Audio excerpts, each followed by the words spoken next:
is up, everyone, and welcome to tonight's Skeptic and Ranting UFO Agenda. Oh my. Well, that's agenda? right. You know, I've been trying to get the list. They won't invite me to, their emailer. Where we're watching a video from the channel. How many Real babies do you have Bible. to kill to get on the list? I don't know. I have 3. Apparently. Watching from a video from the channel Real Bible, Real Life. Oh, so real. So real. Called, exactly, Gizmo, called UFO Agenda Part 1, which means there's a Part 2, Declassified. It's like Dr. Josh's book. I know, listen, it's got to be a trilogy. Hopefully, eventually, right? UFO Agenda Part 1, Declassifying Info, is evidence of historic lies. I think that's how that works. Yes, but won't you join James W. and myself, Amy Newman, for a good time that is out of this world.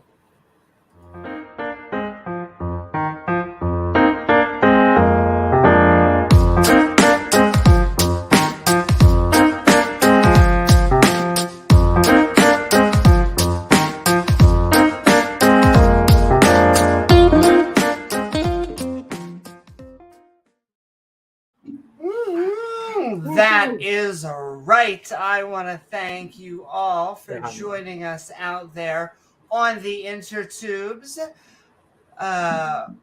including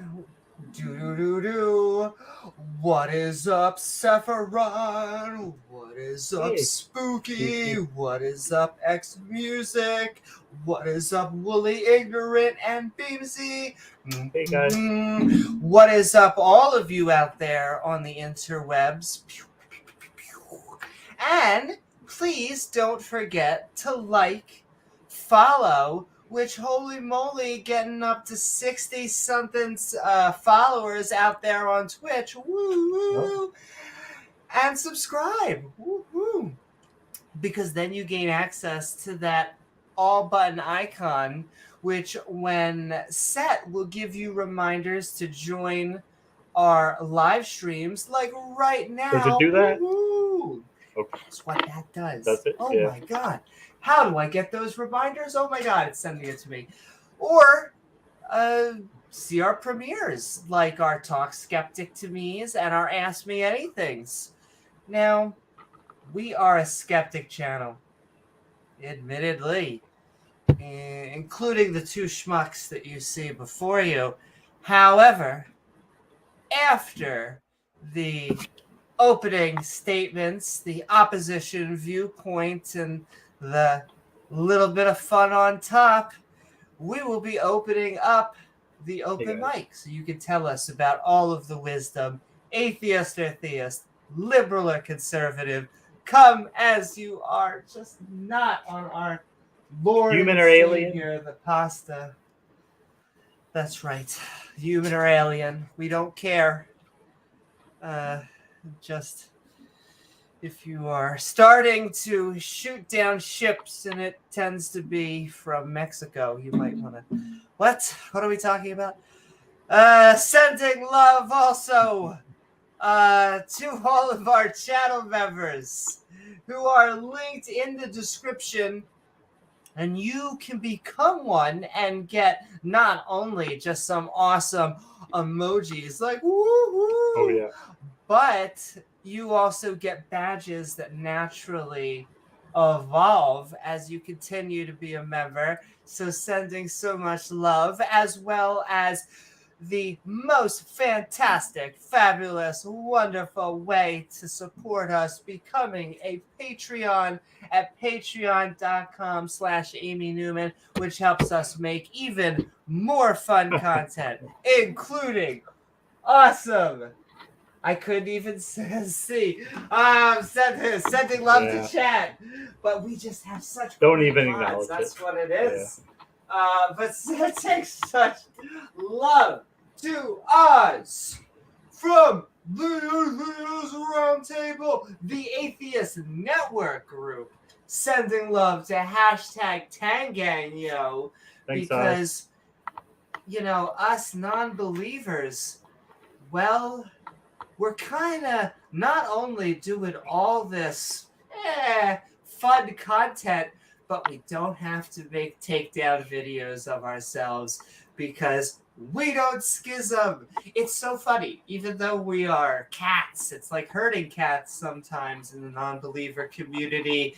In some weird way, it also protects us from, I don't know, we're also open-minded to other ideas, and so we don't have to, I guess, sit there and just, you don't believe what I believe? How dare? Even though a lot of us believe the same. When I think about Oz, we probably agree 90% of the time. Yeah, 90% of the same stuff. I mean, I'll tell you, some people in our chat, they are just so observant. Like nothing gets by them. Like their level of perception of reality is just so immense, Immense. They are just tapped in. Is that what you're trying to say? Yeah, nothing gets by them. You can't fool them. You can't fool them well, for a James, second. I like to think that nothing gets over my head. My reflexes are too fast. Yeah. Thank you, Marvel. Sending the TM. Sending love to Oz, to the king over there of connecting atheists, the queen, producer Jena, sending love to Biddy Buddha. Saw a fantastic stream with her over there last night, and just everyone over at Tangang. So sending love, youtube.com/the Atheist Network Group, as well as Ian Davenport. Thanks, Ian.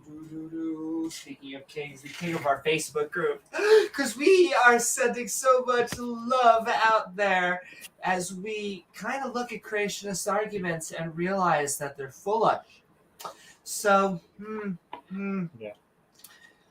which oddly, this one is too. What I love about tonight's video is it applies. I've been talking about this. Every once in a while, we get the theists that really go outside of the bounds. This is what you think of flat earthers, people who tie volcanoes into Jesus mythos and UFOs. And yet, underneath it all, underneath that edgy kind of sales pitch is just the regular old Christian, like that good old creationist mojo. You can't shake off that foundation for whatever reason. It's amazing where faith can take you. Once you start accepting things without evidence, once you just believe something because you just like it, you can go amazing places. You're not bound by reality anymore. It's like you're in the Matrix. You can do whatever you want. Reality doesn't matter to you. Dun dun dun. Exactly. Sending love also to Maria. Woohoo! Hey guys. She is sending love from. She was on here on the YouTubes, but she's hanging out there with us on the Twitch. Giving us double views. We appreciate that. Boom boom. We're also sending love to Casey A. I see Peabot. I see Titan Uranus. Stilette. Secular Pagan Moms. I saw Praise had a stream going on. I didn't get a chance. Listen to it for about so much 20 seconds. I wanted to comment. I go back and forth. I have a breaking line that breaks me from my lurking to my chatting, and you see that sometimes goes a little bit overboard because I was arguing at Standing for Truth's channel for hours. Oh my god. But it was so much fun. I can't help myself. Standing Love. He was Standing for Truth was doing a Snake is Right. Snake was Right versus Ken marathon, Hovind. Yeah, or at least a stream. And do you have a date yet for Ken Hovind? Do we have that yet? I do not. But it looks like we got the subject picked, which I accepted and I am okay with, because I can still tie creationism in, but it's basically evolution on trial, which to me is the classic Ken Hovind. That's his shtick, right? Sure. Sending love to Peabot. I offer for my religion to take you places. I never said they'd be places you'd be wanting to go. That is true. Well, the joke is, and not to get too spicy this fast, but the joke normally goes that science creates the plane and religion flies the plane into the building. So, the places we will go with religion. Science made the C4, and religion turns it into a vest. And once again, not just to pick on that specific. You know what I've been thinking about, just not to go completely off topic, but I'm creating a bit about it. And I will say this housekeeping, and it is a housekeeping sponsored by our supporters, our channel members, and Patreons. But and George Soros. But there was, and George. Yes, he's allowing us to say that. But the original, bada bing, bada boom, the original school shooting in Columbine, they were supposed to, it was supposed to be a bombing, but they weren't successful enough, which once again, they should have paid attention in an engineering class. And it just makes me wonder if the template would have been completely different, and you would have thought of. Well, yes, exactly. Thankfully, they didn't do it. I'm glad that they. But it's just very interesting who we correlate with things. 9/11 happened, and so we correlate that. I don't think terrorism, if I remember, was highly correlated that before that event. It was kind of you could go after the Arabs or Middle Eastern people. The 93 in movies World Trade Center bombing. You had the USS Cole. You had the military barracks in Kenya and Tanzania that were blown up. It was building in that direction. So it was building in that. I just don't remember it. I'm kind of old enough, because it was in, I think, my middle or high school. 9/11 was the one where it kind of just smacked everybody in the head. You couldn't. Well, sure. Once you get something, that's because 9/11 is when you get the TSA. You get all those people going out. All of a sudden, it's no longer just our troops in foreign countries. It comes home, and that was a new level of. Yeah, I remember also he says the IRA, but I don't want to take any sides. Once again, we don't take any political sides except for religion sucks. Also, sending love from Saffron, a $2 super sticker, which is just a fantastic fox, sending so much grins and smiles and awesomeness, and we are sending that love right back to you. Thank you so much for the support, Saffron. The IRA was mostly a group of traditionalist Roman Catholic extremists who I think their main beef with Great Britain was the fact that they officially sponsor the Church of England, and whereas the IRA preferred a Roman Catholic style. So what you're saying is, once again, religion. It a lot. Part of it was Irish nationalism, but religion was part of it. Oh, sure. Well, I'm not a big fan of nationalism either.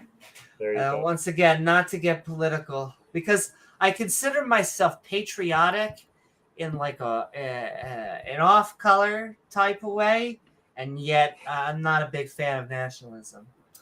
So once again, it is that moderate thing. But sending love, we're also sending love. So we're sending love to Oz and Ian and a grumpy old Cuss when, well, I mean, clearly when he hears claims like a UFO agenda, I mean, what else are you going to say? But what the are these mothers talking about, right? That's what you're going to say? That's what a grumpy old Cuss says? I mean, this is kind of what religion does. They see something of, oh, look, there's a phenomena that they don't have a good answer for, so I'm going to tie that into Jesus. It must have something to do with Christianity, right? Because and Christianity can I is tell true. you, that is the weirdest thing, is like, you would think going this far out, I don't know. It's just funny how they always seem to come back to like this mainstream, like at the end of it all, just like when you poke a flat earther, you poke a flurfer long enough. Speaking of which, there may be a pre-production Send in Love of a soon-to-be flat earth debate, which I'm excited to be. Because I like to attack them from a different type of angle. So, coming soon, ladies and gentlemen, Sending Love. And I'll announce where also in a day or two.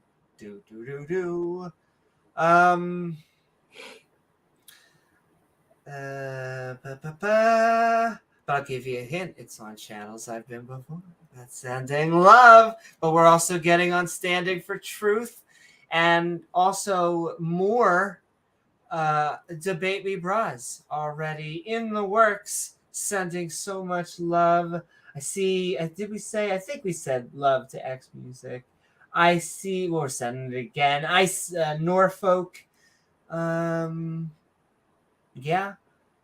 Oh, thank you so very much. I know we are so happy to be climbing up that hill. Be climbing On our way up that forward, mountain. one sub at a time. That's right. Every time I hear that, it just sounds like on their knees. But we support dominance subscribing as well, where it doesn't matter which. What's up, computer? It's always great to have our computer with us.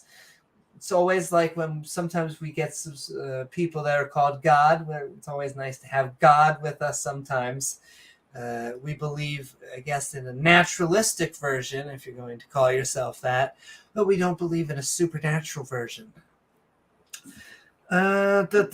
Sending love also to Diana Smith, reminding us the Abrahamic religions really don't like 51% of the species. They ask what it is. What is a woman? They seem very confused. And yet, when you ask them, where do women come from? They very quickly are like, well, there was this dude. And, you took it from that rib. Oh, yeah, definitely. It's the,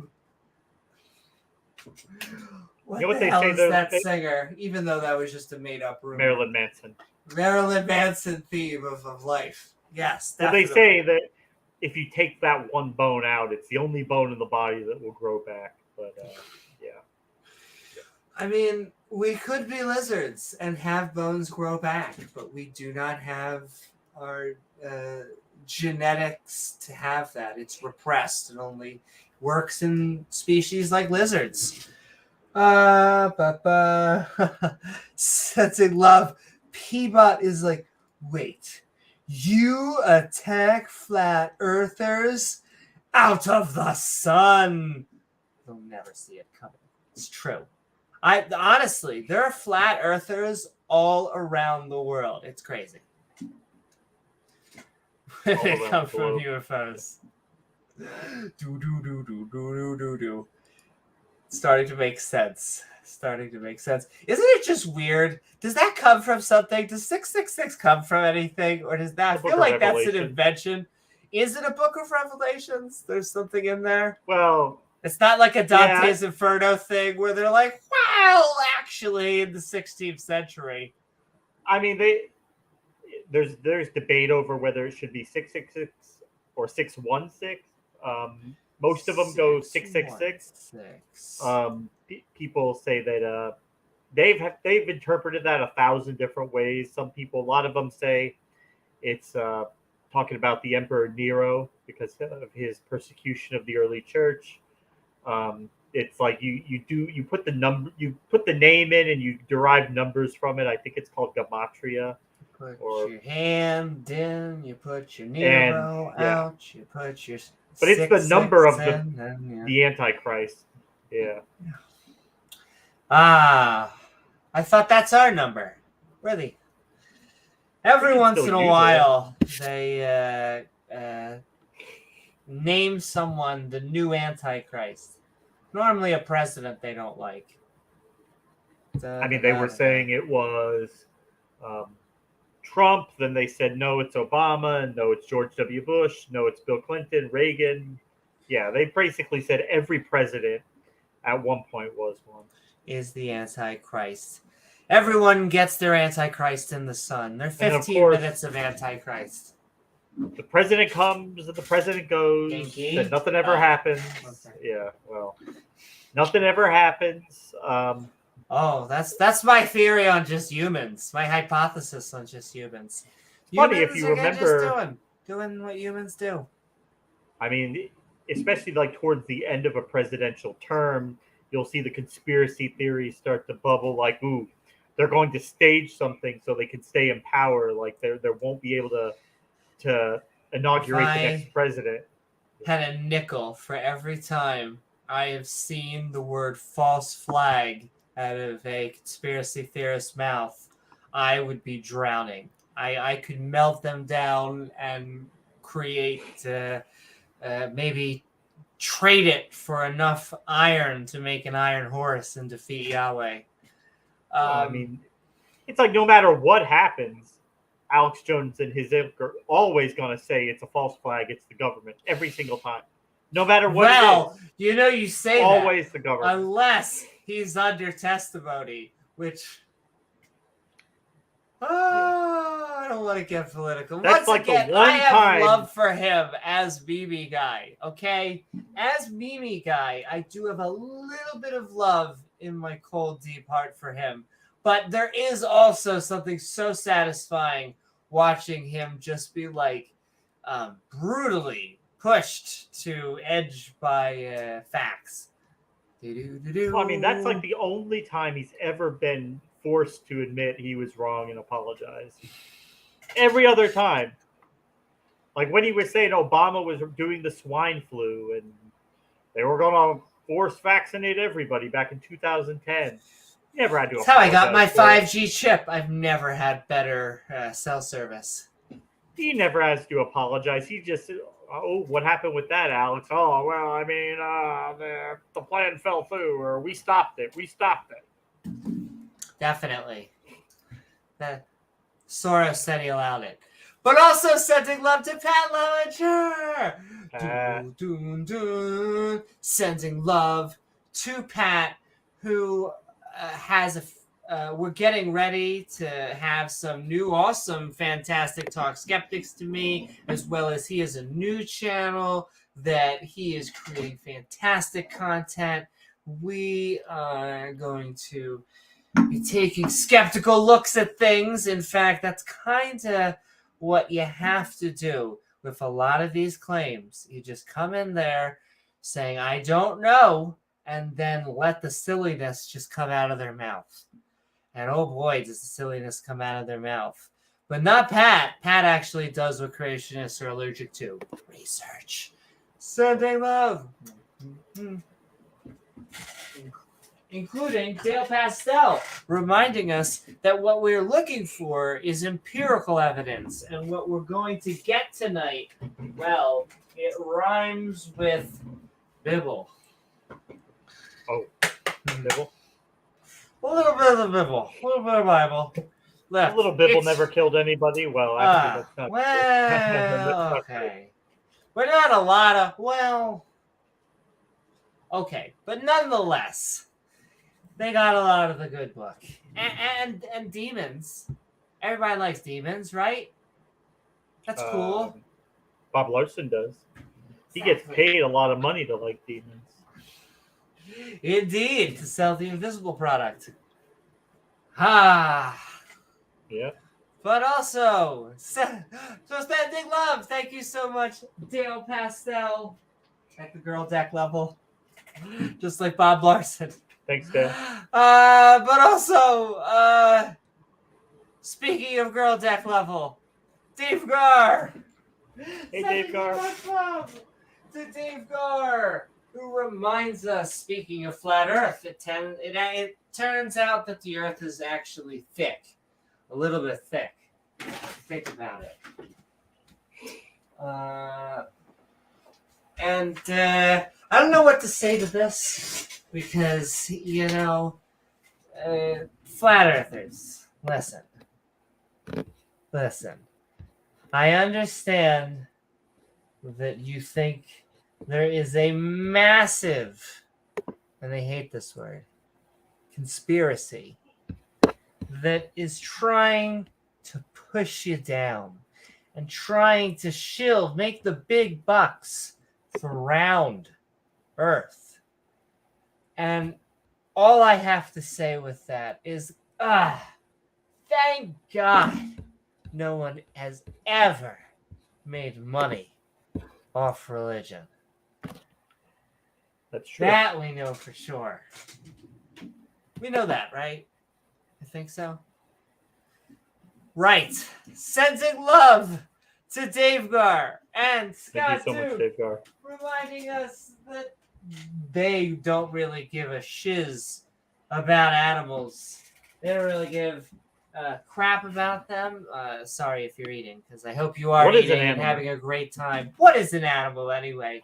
Honestly, they can't answer it. That is my new shtick. Is that creationists cannot answer anything. Not a goddamn thing. They have a single answer, which is God. Sometimes addendum Jesus. But those are the only two things. But how you create anything? Thank you. But secular sending love exactly to secular pagan mom, who is sending a rainbow unicorn out there. Thank you so much, secular pagan. Doom, I love unicorns. I think I have a unicorn t-shirt I need to wear. But sending so much love to secular pagan mom. Doom for the support. What is up, Sir Little Wolf? What is up, Randolph Richardson? That's right. Randolph. Rainbows and love and unicorns and everything that basically triggers young Earth creationists. Oh, all of it. All of the above. Speaking of triggering young Earth creationists, we do a skeptic Bible study. And it's a version of the King James Bible. Speaking of which, Regos is like to send some love. This is him right here. He gets a little thespian on us because the Bible gets, thou shalt stab an interface couple right in the face.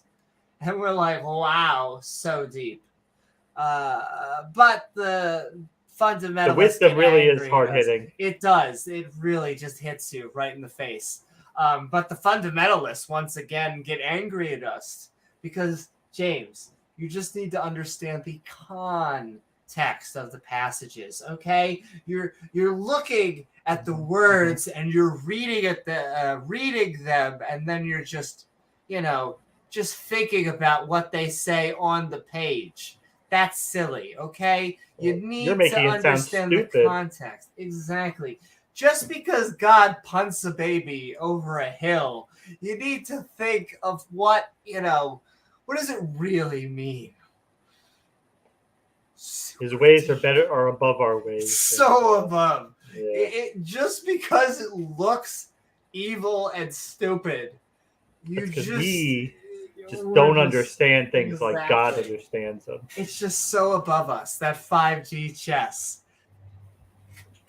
But Well, also I mean, something. it's like genocide. You know, you all remember the flood. It's okay when it's God. You know, when God does it, it's good. Now, when humans commit genocide like Hitler, that's bad. When God does it, it's Bad. good. When God does it good. Exactly. You have to do what he says, not what he does. Exactly. Oh. Yeah. And see, just like the Ark, the dinosaurs fell off, and there they go. Ladies and gentlemen, they were no more. Or the firstborn. That's right, Sir Little Wolf. Once again, they also... God is really going to stick it to those babies. He is really going to stick it to those babies. To those, excuse me, James, evil babies. Do not straw man their position. They were evil babies. They must but also deserved it. They had it coming. They had it coming. We only had to drown them. No, really. It says so in the book. But anyway, sending love to Rachel Holland, the fabulous, thank you, fantastic, Rachel. and wonderful. So much love to Rachel. She is reminding you that the Bible, the good book, it says it, it's in the title. It can't possibly be bad, would never just go around to the nations around them and, I don't know, take slaves. We had the apologetic the other day. Every once in a while, someone steps up to the plate and they want to take like a new crack. Someone I heard the other day was like, oh, they let them go in 40 years. Oh, I'm sorry. They let who go? Who? Oh, that's right. The Israelis, the Jews. They let... Yes. So, I'm sorry. But you gotta stay. But if he got married while he was during that period of time, then he has to either abandon his family, or he can, of course, voluntarily choose to become a slave for life. Exactly, because he loves his master so much. In fact, you actually have to say that, I think, in like the little speech. What kind of I love my wife, I love my master. Yeah. Yeah, exactly. Yeah. Has nothing to do with little Billy, my son. Sure. Okay. Whatever. It's definitely that you love the dude that kind of ransacked your village and then forced slavery upon you.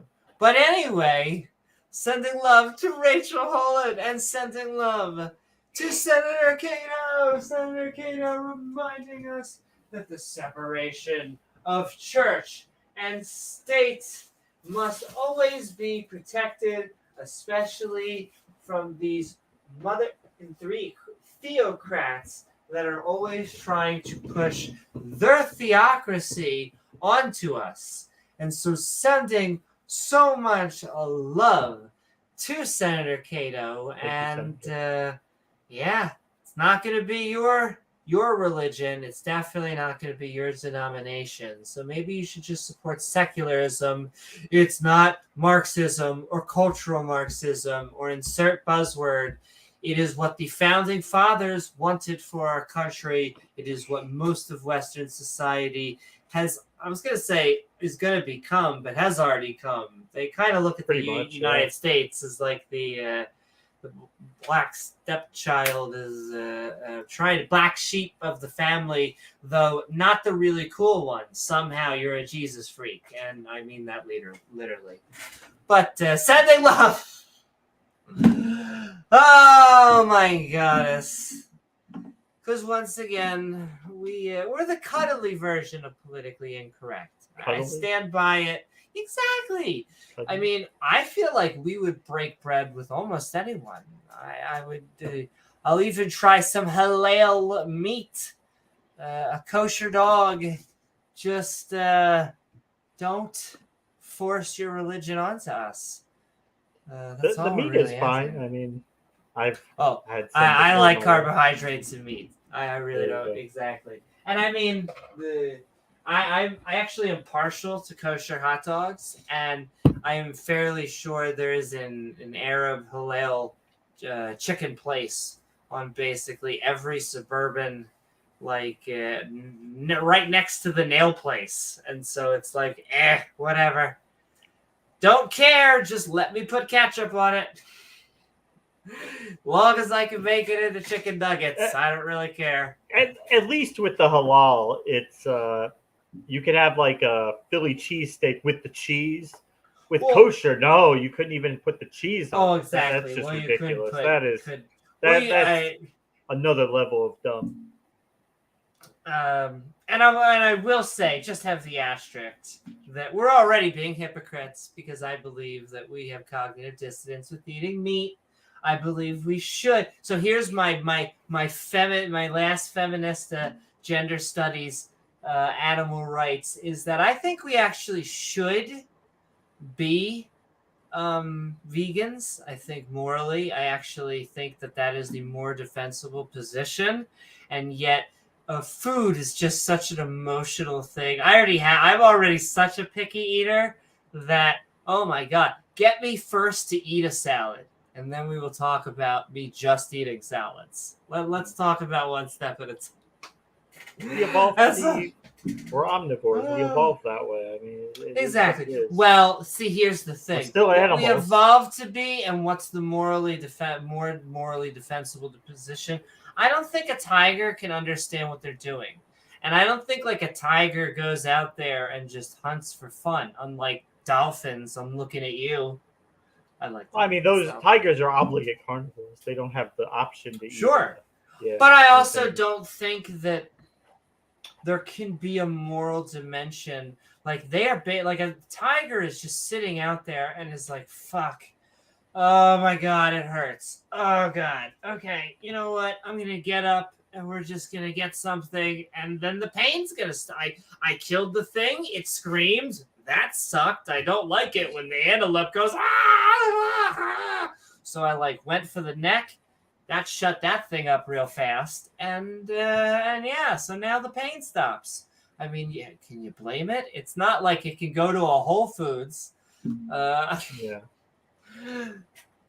So it's complicated, but morality tends to be. I mean, I'm a situationalist anyway. So sending love out there. Our thing tends to be just don't believe that it poofed. I mean, doesn't matter if you are eating a salad or going to Outback Steakhouse. Both things evolved. Like both are multicellular organisms. That is true. So sending love. 27 Senator Cato. Yes, he is. Sending love to Gizmo. Gizmo sending love to all of you out there. Sending love to James Wolfe, reminding you that our Skeptic Ranting is often still a midnight. Not yet, Peabot. We're almost done with it, though. I know. Of the way we're 90 exactly. We can't help ourselves. I will say it's something I've been thinking about. Tell us out there. I feel like I have to really, give a poll to our supporters if they think that this section is too long. I like that it lets us get things out, but sometimes I think I really need to go back to setting time codes and stuff. But we want to figure out ways to make everybody win, whether you are a supporter, a subscriber, or you're just a viewer for the first time. We're sending love to you. A lot of the channels, they'll just have like a graphic at the front with all the names on it, and sure, just that. And I don't know. It's just a graphic. We could just say them really fast. What's funny is it became really this. You almost become I hate to say this because a pat on your back, a victim of your own success. Because what started out, it would only take 10 minutes, but then it's also fun. I will say I've almost been tempted to just cut off some of these and upload some, because there's actually some interesting content I swear I stand by the Bill Burr housekeeping measure, which is we try and send love for our supporters while also trying to be interesting and funny. A tip out there, I didn't create this. If you're looking to be a comedian, there is only 2 formats that you gotta be. You gotta be funny, and if you're not being funny, you better be interesting. Those are the only 2 things that you should be. So, but tell us out there, subscribers, viewers, James Wolfe likes tell us out there. James Wolfe likes it. And yes, and that's what I really want to know is from our supporters. Do you guys like it? I actually think that it's cool. I've always as long as felt it doesn't in go some ways cathartic. As long as it doesn't go once it approaches the hour point, that's when So sending love, exactly. I think I said to James, and I should be filming, that we've been trying to hit like a 20-minute mark, even though we're not even hitting that now. But sending love to James Wolfe, who is fantastic and amazing, and like Pat does something that creationists. It makes them break out in hives. They have to get a cream. Research. Oh, close. But sending love to James Wolfe, and last but not least, sending love to Matt Dig. Thanks, Matt. Reminding us that creationists cannot create anything, but very specifically a galaxy, a planet, life, tacos. They say God spoke it into existence, which is not an actual thing. That is a cop-out. But yes, thank you so very much, Matt Deeg. Thank you to all of our channel members, Patreons, people who send in super chats, basically our supporters for enabling us to making our super stickers, for making us make fun content along with all of our mods, subscribers, and of course viewers like you. Woo-hoo! What is up, Randolph? I have had so much. So sending so much love. Dig. That's right. Is sending a super sticker from a blonde cutie, say, drinking coffee and going for you.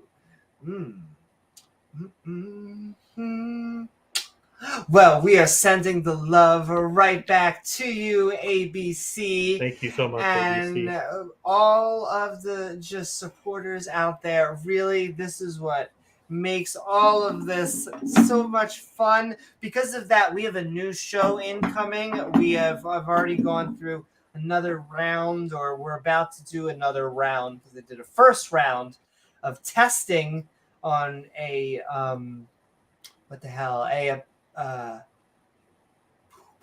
street epistemology show.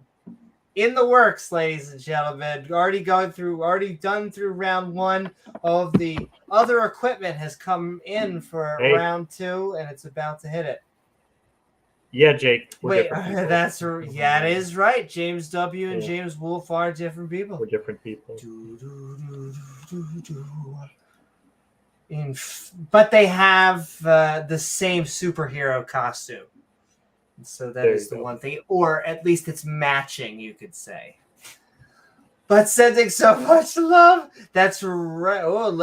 Randolph Richardson. We're hosting an in-person community event on Burn Bay Central Park. I want to say I want to go next year in live to Better. I'm saving up funds to go to Better, and then that looks a lot of fun. So August 27th, right there, you guys should all be checking that out. That is a Saturday, and so ladies and gentlemen, if you got a weekend off, head right down there.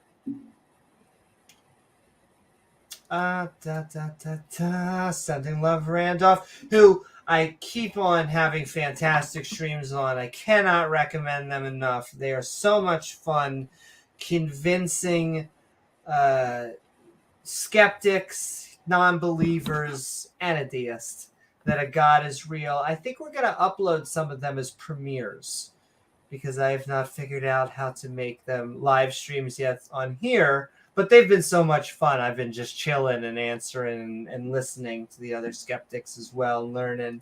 And go see Randolph. sending so much. Go see Randolph Richardson. As well I as hear he makes an amazing poutine. As well as the fantastic debate that he just had on Modern Day Debate. Sending love to James and Sideshow Nav, the entire Modern Day Debate community. I like all of your shows. Woo-hoo! Thank you so very much, Randolph. You'll be hosting more debates in the near future in your Debate Me Bra. Yes, right now we only have John. I think we have John Vance and two other people signed up as the opposition.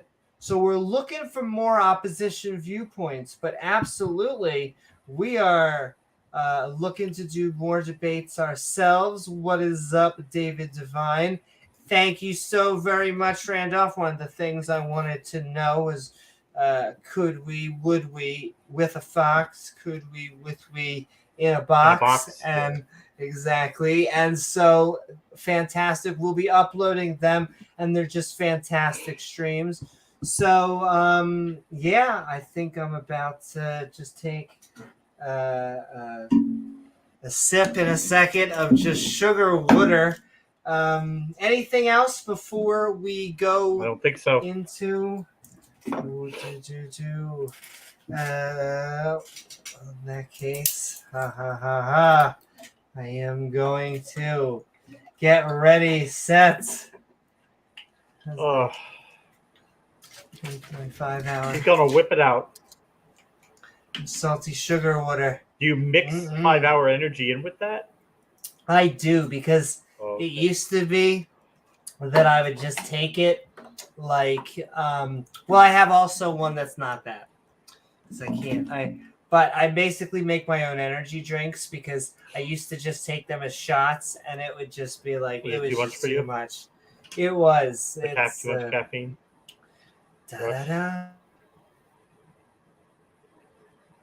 Yes, exactly, like the Men in Black. Yeah.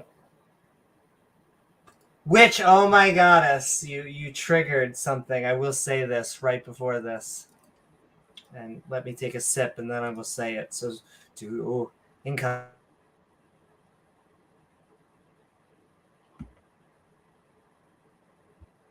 But speaking of the Men in Black and agents like that, I can't help it that I finally finished the plot, the outline of my story.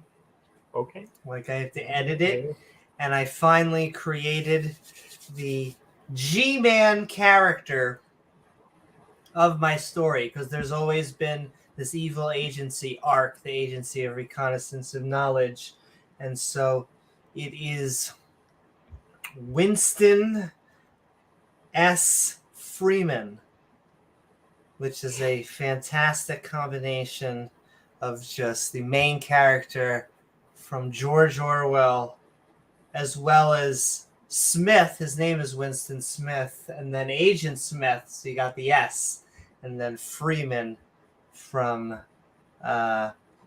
Half-Life.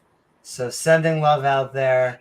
I can't help myself. I'm going to read the intro to the outline on the next Ask Me Anything. I'll save that. I'll save all of you the mercy of that right now. But I'm just excited because I finally got done my plot, ladies and gentlemen. The outline's done. It's been a huge undertaking. It has been. And can I tell you, because everyone wants to write a book. Everyone says, and it takes and so what it's really done, when I first tried to make a story, I just was like, well, it's you stare at a blank page. And now, at least every chapter, I have at least a scene, just like in my opinion, like a Larry David, because he gives outlines to what the fuck is that show? It's fantastic. Not It's Always Sunny. That's completely different. Curb Your Enthusiasm. So in Curb Your Enthusiasm, he does not have a script. He has an outline to every episode. And what he does, Curb Your Alien, that's right, Doorknob Head. And what he does is he gives the actors or actresses the outline. And for each scene, that's all they have. They have the outline of the scene, and then the actual scene is improv. Exactly. And so your alien, yes. The outline, what it gives me is, and what I suggest to all writers, if you would like to actually write your story, look into the monomyth, look into writing an outline, especially in a 12-story act structure, which is a 3-act structure, but in 12 parts. And you will be able to navigate it much easier. It'll give you a little bit of a toolkit. And so that's my suggestion. You can do it out there, everybody. You can do it. You can do it. And so more to that later, but we are going to get into it, ladies and gentlemen. We're going to do me, James, and the opposition viewpoint. Da da da da da. That's right. The UFO Agenda. Actually, I can't help it. My clean sound bites. I'm going to send it Gizmo. The UFO Agenda? More cowbell? We have tons of bass. The guitar is just right. But we need more cowbell. Signed, E.T., the agent from interstellar space. He works miracles. No. Instead, we have conspiracy theorists. And I know they don't like the C word. Today's word is. But conspiracy theorists who claim that aliens have not only visited Earth, but are working with our governments for the downfall of society, as you do. And if you ask these people how, I assume via gays getting married.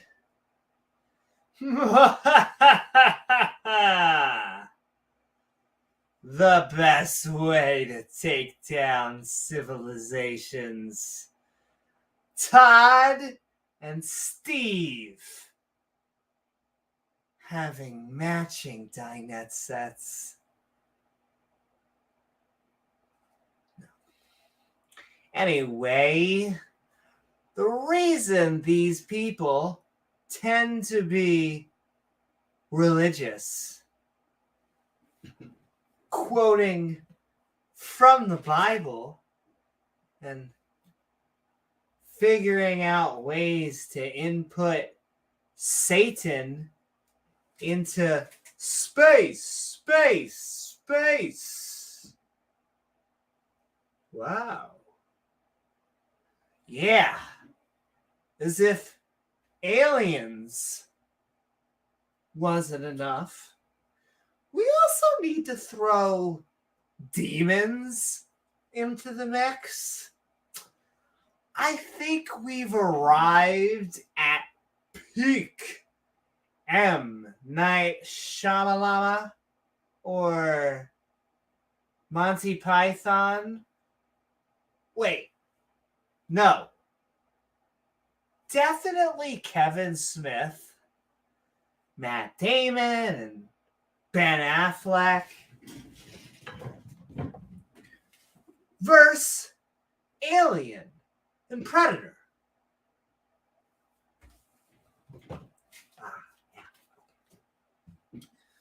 My body is ready. Though that's the thing about a UFO.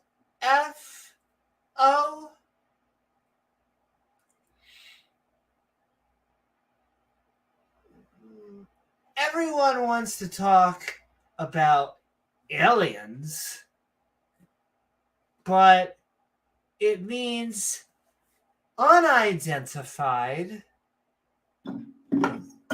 flying object. And so far, few have ever been identified. That would be an IFO, an IFO, an identified flying object. Like a plane. Look! It's a bird. It's a plane.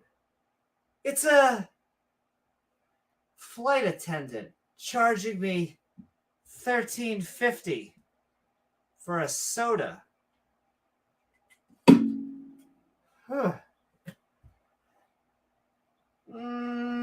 Sounds way more realistic, if you ask me. Though, not a great movie.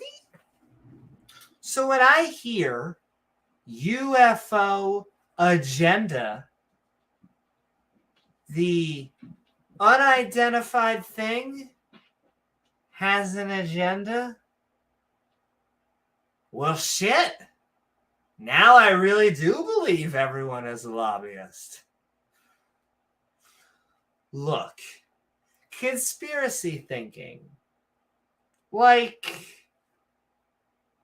thinking that the world is a flat 60,000-year-old Earth, or aliens secretly being our overlords, is just the big old G-men hiding everyone from you. And yes, as are the scientists. Ho, ho, ho, ho. Because, I mean, those are just people that gave you the data. But you know who we can actually trust? These religious texts from thousands of years ago. I'm fairly sure that's how we build a spaceship? Or at least that's what the fumes I've been standing near have been telling me for hours.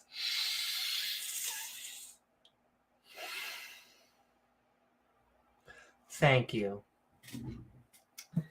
And all right, before we get to the opposition viewpoint, James W., I can't believe that we are doing this, but yeah, we are talking about the UFO agenda. Have they been after you lately? Oh, and once a podcast. Can you hear me? Yes, you Okay. can. All right. So what I was saying before the podcast, when I was thinking about this, and so Christians, religious people in general, they are always looking for a way, because they've got their religion and they believe it, but the thing is, their religion says things about the natural world, about reality, but we never see anything in religion play out in reality, right? They're always looking for some way to bring their religion out of the pages and into reality to make it real. And unfortunately for them, over the past few hundred years, we have been learning more and more and more about the natural world around us. And what we've been finding over that time is we need less and less and less religious explanations for things, because the gaps in our knowledge are shrinking, and they love those gaps. And the very few that there are, they cherish them, they coddle them, they love those gaps in our knowledge.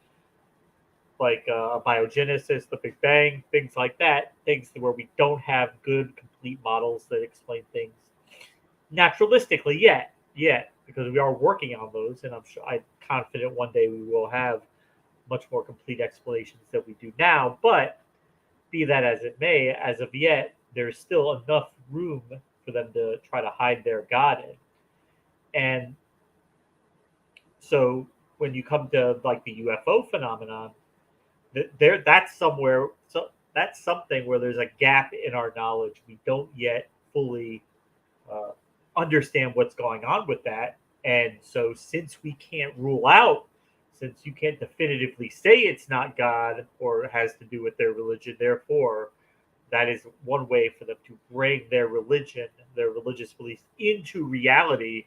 It must have something to do with the Bible or Christianity or Satan. It's got to be something to do with that. And, those types of rationale have never panned out. I don't think they're going to pan out here.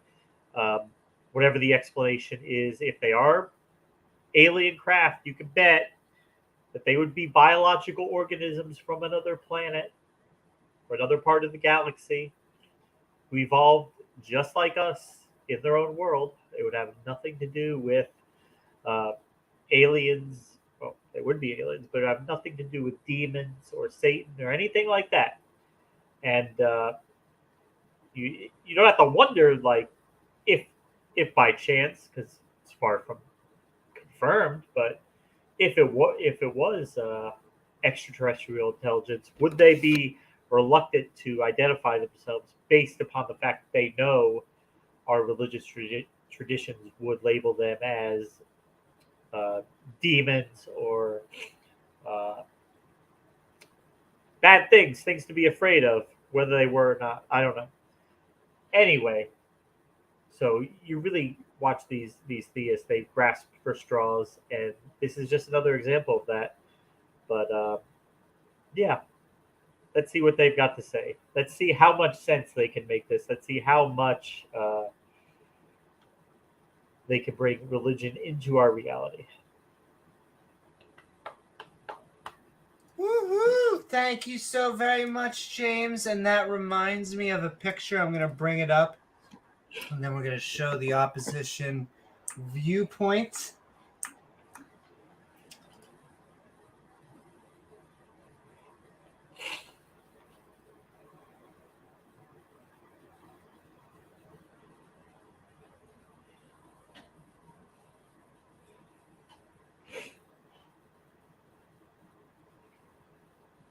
Picture?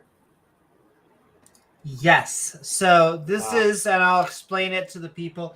So it's just two aliens. Their spaceship is behind them, and they are standing in front of a crucified Jesus. And the caption says, "You know what we need to do? We need to get out of here. That's what we need to do." Well, and it's not far off from the truth, because you have to consider.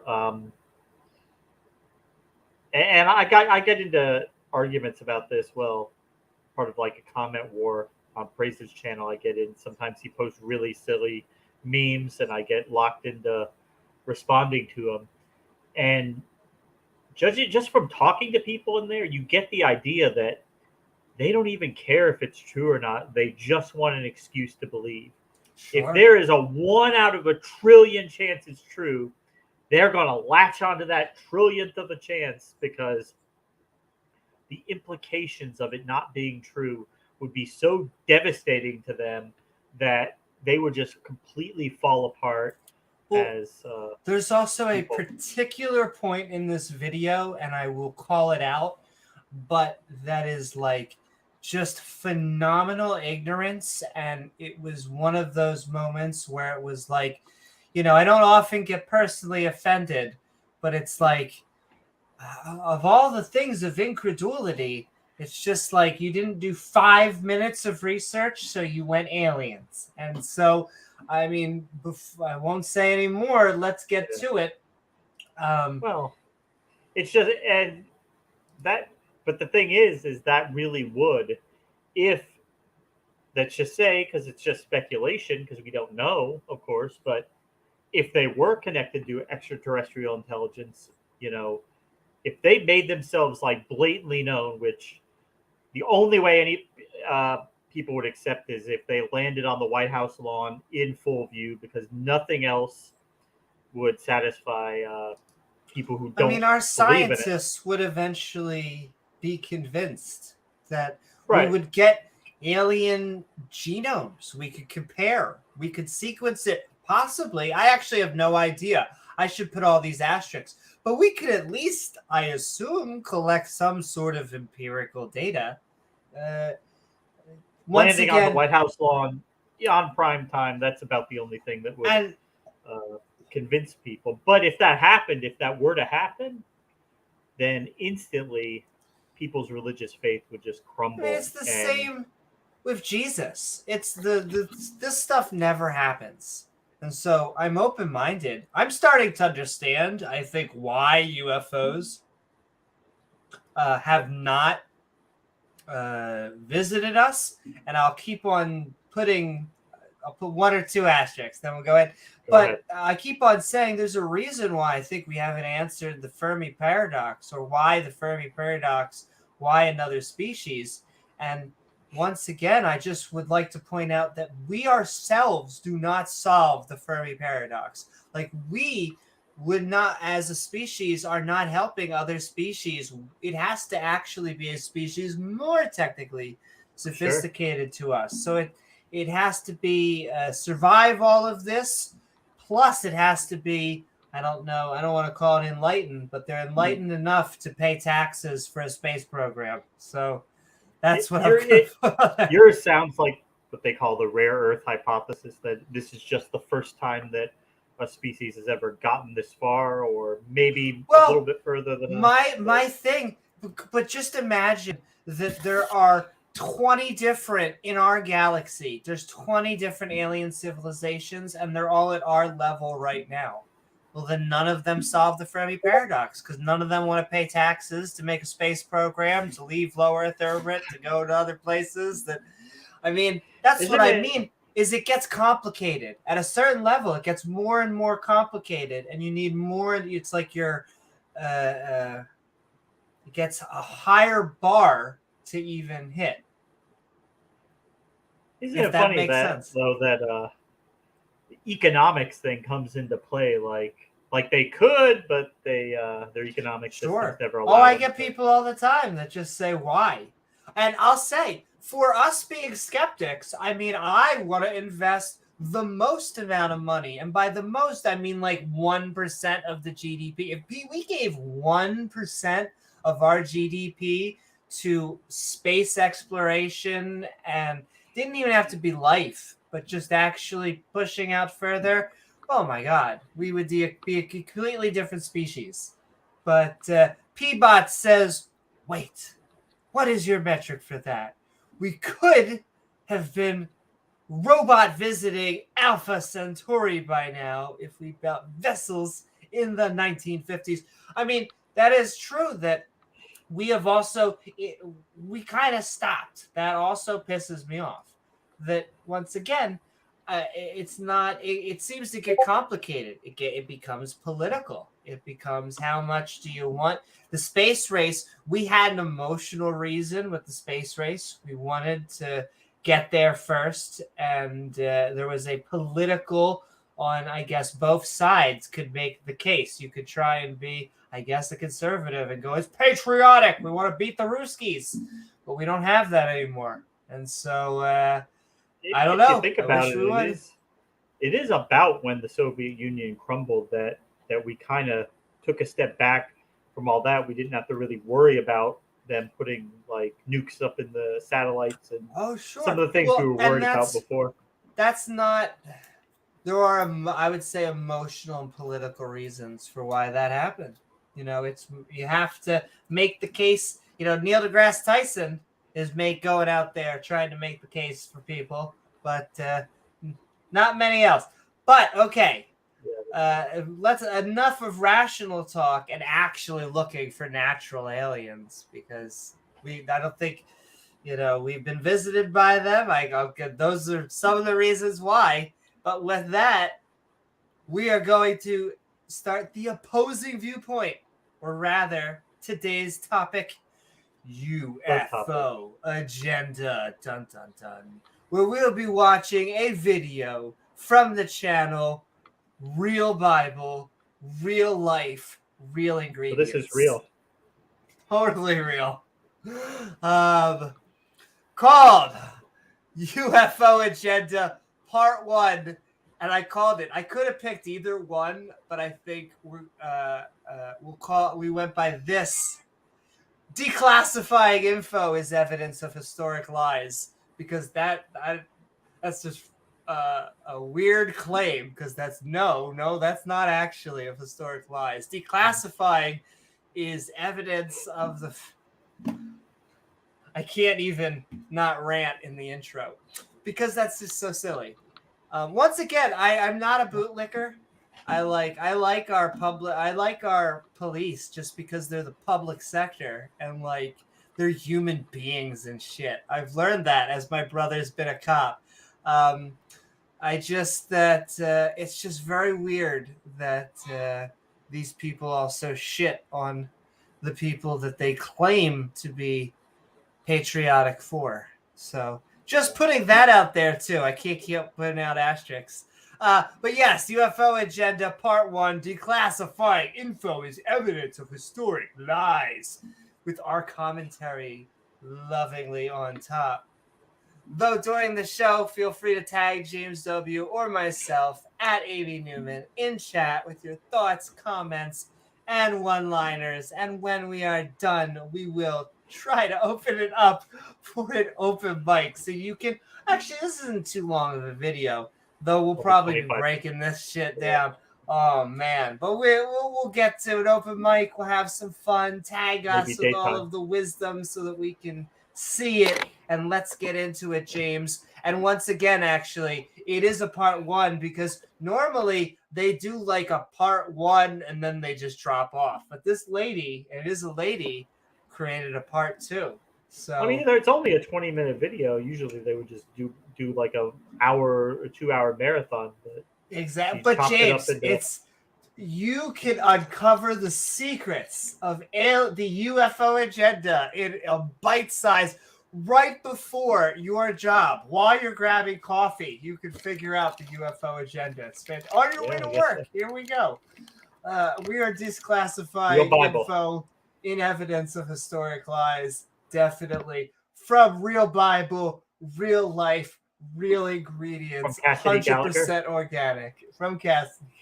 Exactly.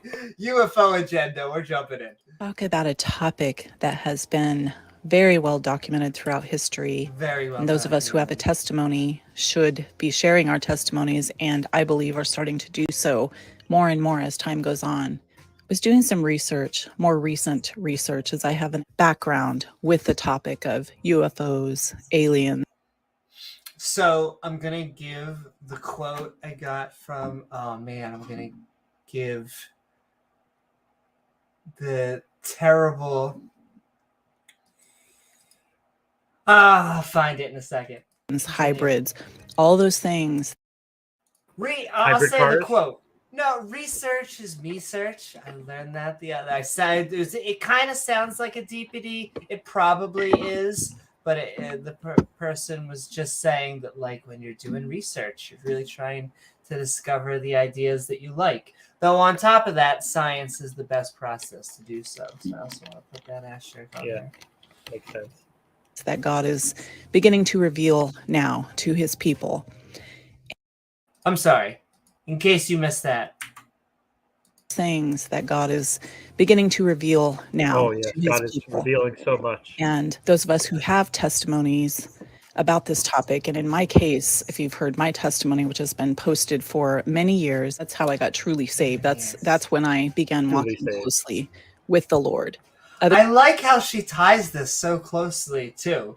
Like we were like 20 seconds in, we are 40 seconds now. She is just mixing that Jesus and aliens like it's chocolate chip cookies.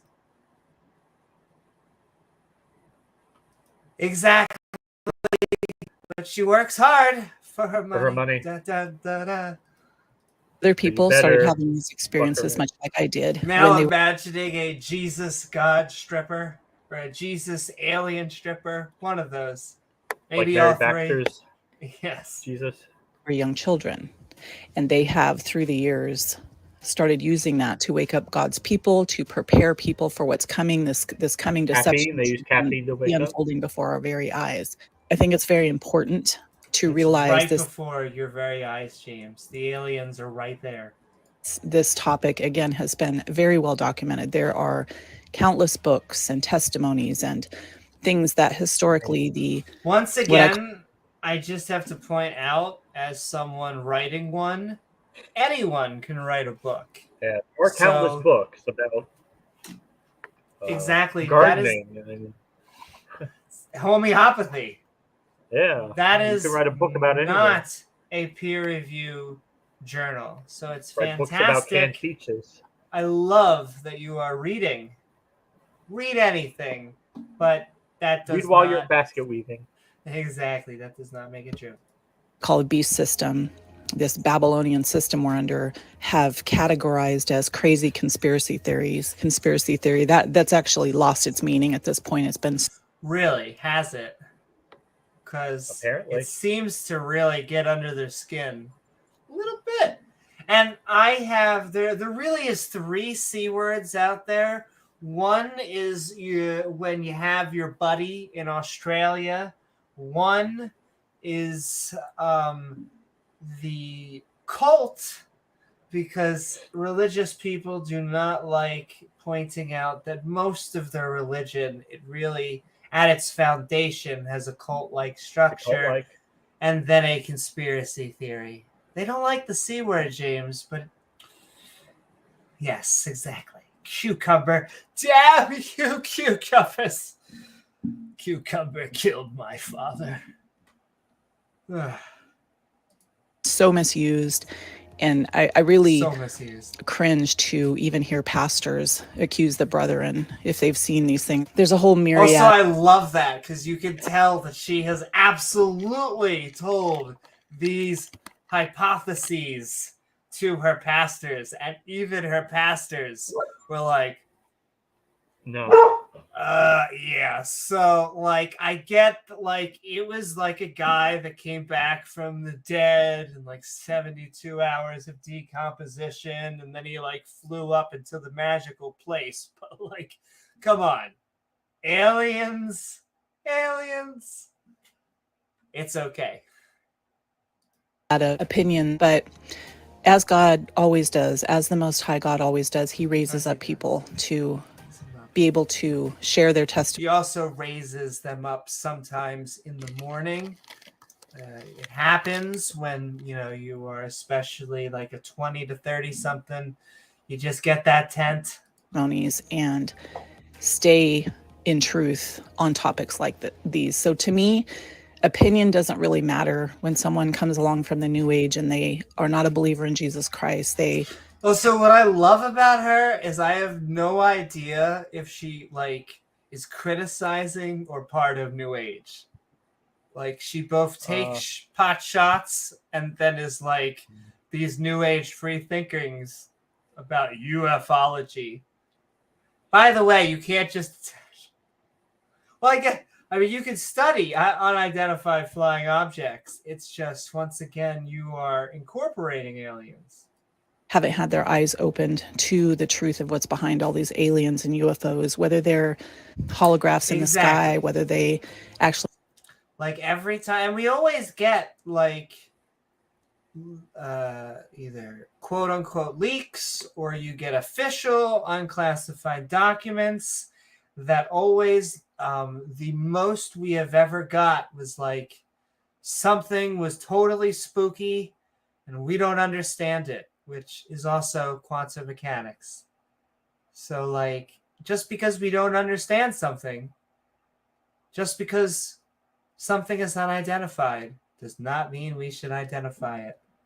But people like to. It's much more fun. And look, I actually like fantasy, sci-fi, these types of science fiction. The Most High, that's right. He's definitely under the influence. He was driving while he created. Gonna have to pull him over.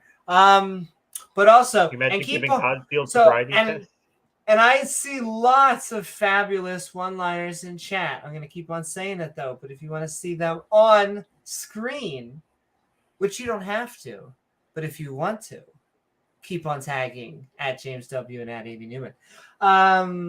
Because we just love the entire Skeptic and Ranting community as we move forward into the UFO agenda. Apparently part 1. Part 2 actually has a great name. So coming soon. That's why I named it this. And then that's going to have that name on part 2. Actually are demonic entities like orbs, whether they are physical craft. Also, I love just the casualness of this in her voice. You know, she's talked about. Of course, they're this. Demonic. I mean, come on, of course. And it just goes from aliens right to demons. That's right, baby. Tag us. Mm-hmm. I specifically get on my knees, but only after. What the hell? Gavin's been such a good boy. Being seen, whether the militaries have their back-engineered machines, which have probably existed. Add in the military in this. I mean, she's been creating her own Hollywood video. Through all the years of humanity. Opinions about those things don't matter. What does matter to me is the testimony that you and I have as brothers and sisters in Christ. If you have... like I said, ladies and gentlemen, I just want to point out, just watch the weaving, because it is my favorite part. That just like that both there are some things in here that both atheists and theists are like, this girl cray, and then there's like some that just like the Christians would be like, she does have a point. It's my favorite part. I can't help it. I've had those experiences, and also what Scripture says. There is no room in Scripture for there being aliens in other universes on other planets. We're told nothing about that. I'm going to leave the source. You're not told about germs either, are you? In the description box below. I'm going to make this. I also not told about cookie dough ice cream in Scripture. Very vague statement. I can't tell if she is criticizing or like, oh, I think Kitty wants it. But like, she could fit here.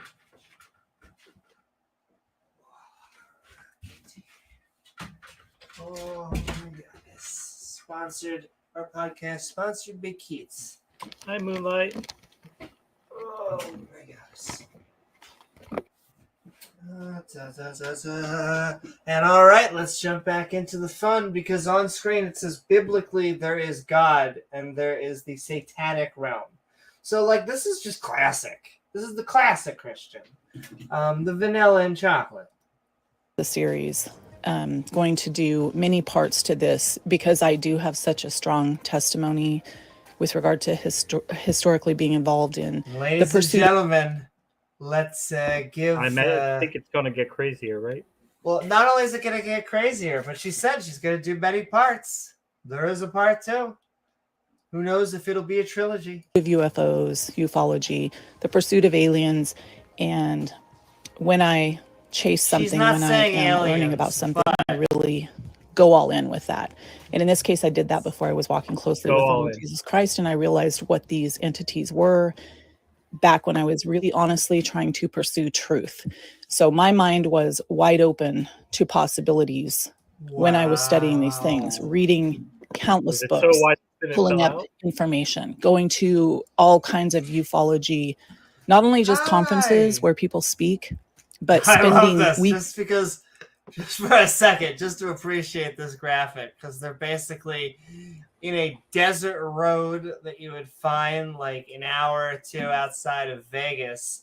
There are the typical gray, big-eyed aliens on the side of the road just waving, and an astronaut apparently stuck floating in the middle of the air in the it's pretty fantastic. Weekends and weeks at locations with sold. People who believe that aliens are from other planets. I did that. I went out and filmed. This is another one. I wanted to wait to like make an aliens from another country joke. I couldn't help myself. Yeah. But what the does the sentence mean? That aliens are from other planets. Like that is what, like there's only two options, lady. What aliens? How funny would it be if she like just suddenly switched to immigration? Hey, she was just doing like a bait. You never know. Hey. I did that. I went out in fields and I called down the entities along with everyone else. I really chased things the Lord God Almighty would forbid us to chase and pursue and call down. And again, I'll get into some other parts of my testimony that I haven't shared in a later video. But for right now, really mysterious lights, possibly SpaceX Starlink, spotted in Israel's north. Linking an article. Of course, it's got to be Israel because, that's where everything's going to happen with the Antichrist. And once again, Soros pays us in shekels for a reason. It is one of the only currencies that is human currencies that is translatable from our lizard overlords. I really want to focus on some of the information that is recently being published within the last couple of years and even this year and pushed harder and harder toward the world stage. I also want to share right up front here I love that cut. This is how much time she puts into it. This isn't even a stream. This is her documentary. Projects that have been declassified through government sources, through freedom. U.S. Army vets say they saw UFOs on Israel-Egypt border. Damn, James, you called out a pattern really quickly. Of information requests. So these projects I'm going to share. Oh man, that's where everything's going to happen. All right. Hold on, everyone. I'm sorry. Okay. Are you sure? All right. Soros says we can continue. Here at the front of this video don't necessarily have to do with UFO disclosure or aliens, but listen to what the fuck to what the projects do, what they're talking about. We have the same things going on today that were going on back 40, 50, 60 years ago. Yeah, and you know what? Nothing ever happens. Now they've been declassified. It's either the hand of God forcing this stuff to be made manifest, or it is the demonic realm getting ready. The hand of God, it really does a lot. It does so much. Two options, James. It's either the hand of God or demonic forces. God or Satan. Clearly, God is Satan. Sounds like a really good true dichotomy. Just further desensitizing people's minds. Hey, we're here to help. The government's been protecting you this whole time. We've kept these things hidden. Again, there's also a lot of stuff like that on the ufology. So actually, not a lot. A lot of what exists on the UFO disclosure. I like that because ufology is like the highest syllable word that she's going to use, and they use it for everything they got. Hybrid programs, aliens, all these demonic. I love that she sneaks that in there. Hybrid programs, as if like hybrid programs. Prius. Exactly. The Prius is from Satan. The Prius. No, Les, clearly she's, I assume, trying to say some sort of alien human hybrids. Yeah, of course, yeah. Of course. I mean, That's why not? That's why the aliens are probing people. They're collecting genetic material to make these hybrids. Oh my Jesus! Now Amy's James, been trying to Amy's been trying to schedule an appointment to be probed by these guys, right. but they never seem to show. Why does everybody else get to have the fun? But they never. The funny thing is, James, I got taken up by an alien once, but I chased them around with probes, trying to get probed, and so they were vibrating. Maybe that's why they didn't like them. But sending so much. Kiltagi says, drink every time she says hidden and mysterious. That is true. These aliens are very hiddenly mysterious. They also like long walks on the beach. They're tall, dark, and handsome, and don't look at them in the eyes for too long because they write sonnets. Mediterranean cuisine. Exactly. They can Netflix and chill. And it is always. I said I wasn't going to show topics unless you comment me, but I can't help it. It is always like the moment that you see like a hot thing in Hollywood, that's what sticks. And like, I get it. Like, it's a meme. It's a hot thing. That's kind of the way our brains operate. There's only so much ideas in our noggin. We go to like lizard-like people. We go to the big almond eyes. We go to I like so want a spoiler alert. I feel like it's been out long enough that like spoiler alert, nope, spoiler alert. Okay, you gotta put your ears like this right now if you have not seen Nope. Okay, or if you don't care, or have seen it, you can continue listening for this one segment, which is that in Nope, it is kind of cool because it is a biological ship. So it's a flying saucer like organism that moves. It's an animal or whatever we would call an animal. And so it was a really cool take on the whole animal-like concept, the whole UFO saucer-like concept, because, we normally think of them as metallic and things like that. So just sending love. I am a Jordan Peele fangirl. I openly admit. But it was a great film if you haven't seen it. She admits it.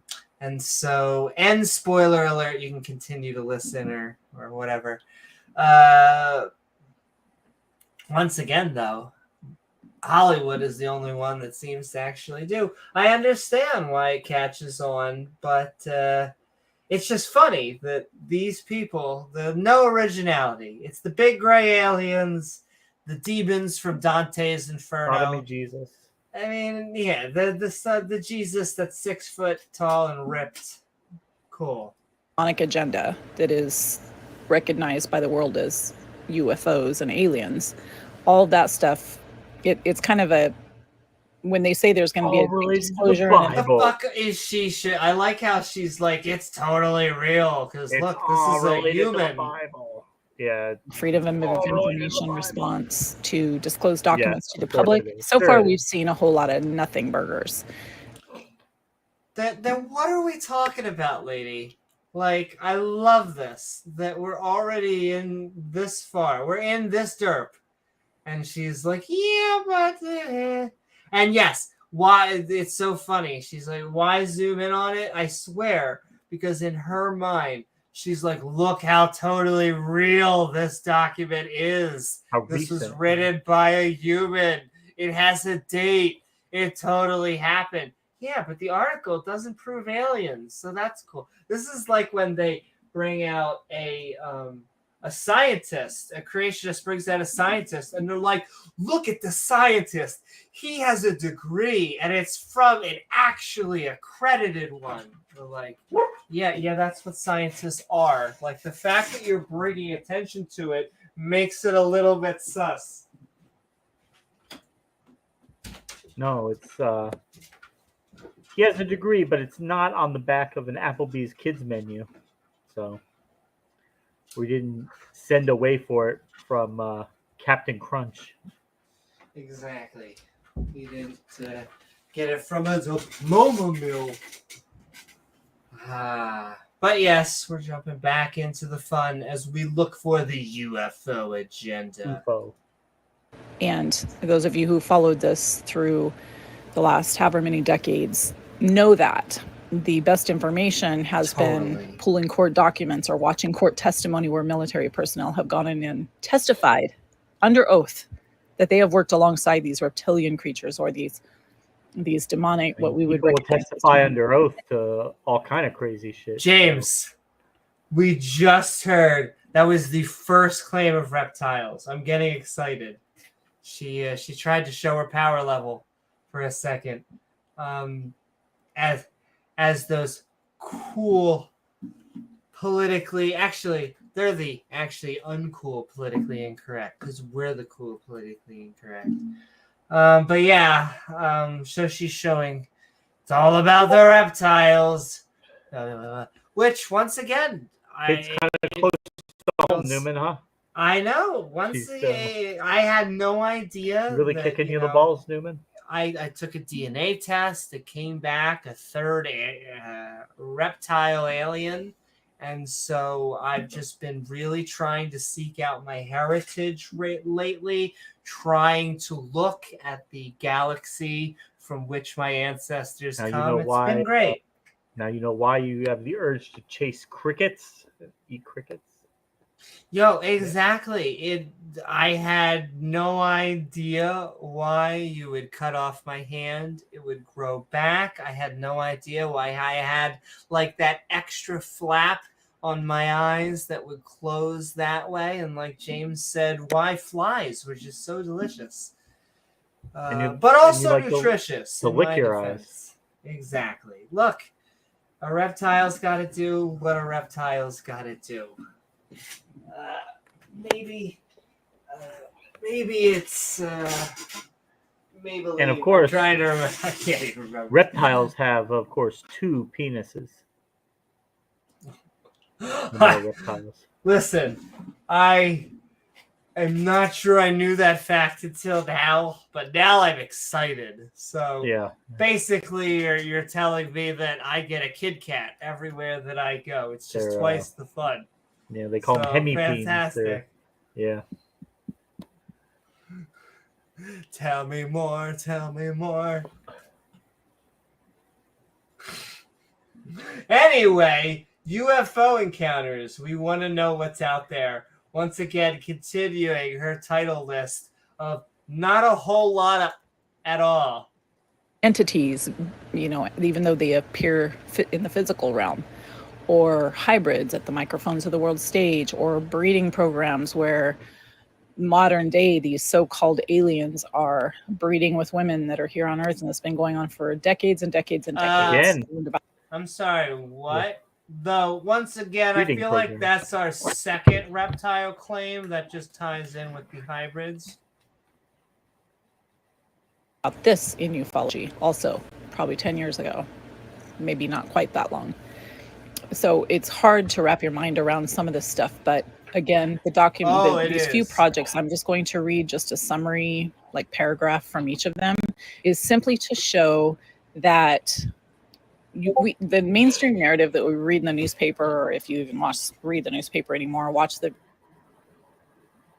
Also, I like how she said that as if she's like explaining physics, like this is calculus, like. I'm pretty sure people understand what you're saying. It's really not rocket science, but continue. Mainstream news, those are official narratives, and this has been happening throughout history. And these declassified documents prove that. So that is why I'm sharing that part up front. A few recaps of history. Oh my goddess. Okay, hold on. Whoa. Okay, public Here we UFO go. hearing in more than 50 years. We almost had like a screen Gish Gallop. That is why I'm sharing that part up front. A few. Okay. While unusual sightings have been reported in the sky throughout history, UFOs did not achieve their cultural, I feel like she's reading Wikipedia, prominence until the period after World War II, escalating during the space age. RD.com. The 20th century saw studies and investigations programs and into the UFO reports conducted by governments, things that have been such as Project Grunge and Sign in the United States, declassified, and Project Condone in the United Kingdom, as well as an organization. And oh my goddess, I'm having a kitty jump on my lap. We have a Penelope saying hi. This does not seem like evidence towards aliens.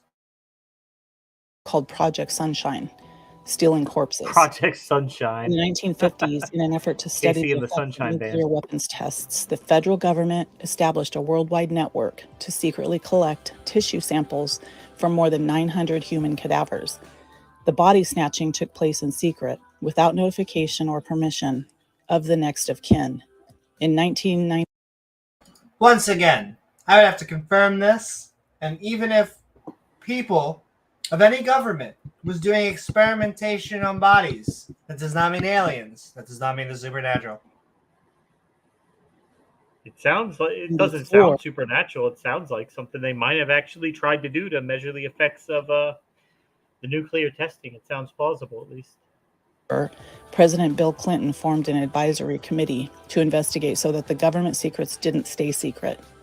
The result was a 900-page report acknowledging the unethical and illegal action taken during Project Sunshine. There's a link to go to. Reading more blogs once again.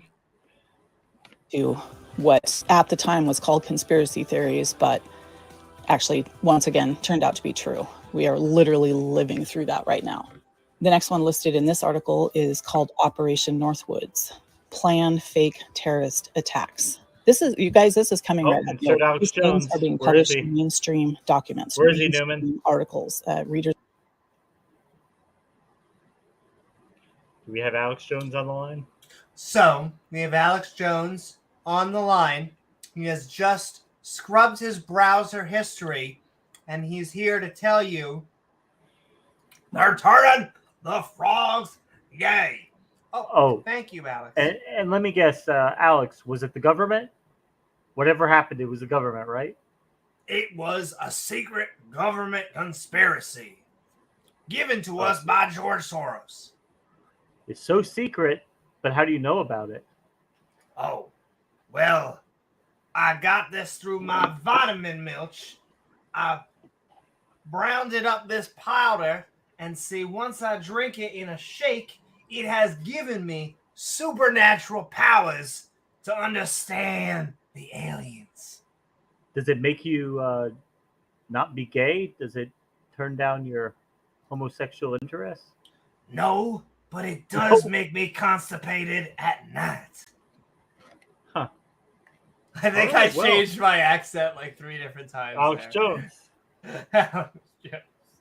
Reader's Digest, History Channel, other documentaries, and mainstream official narrative type publications. Northwoods is another one.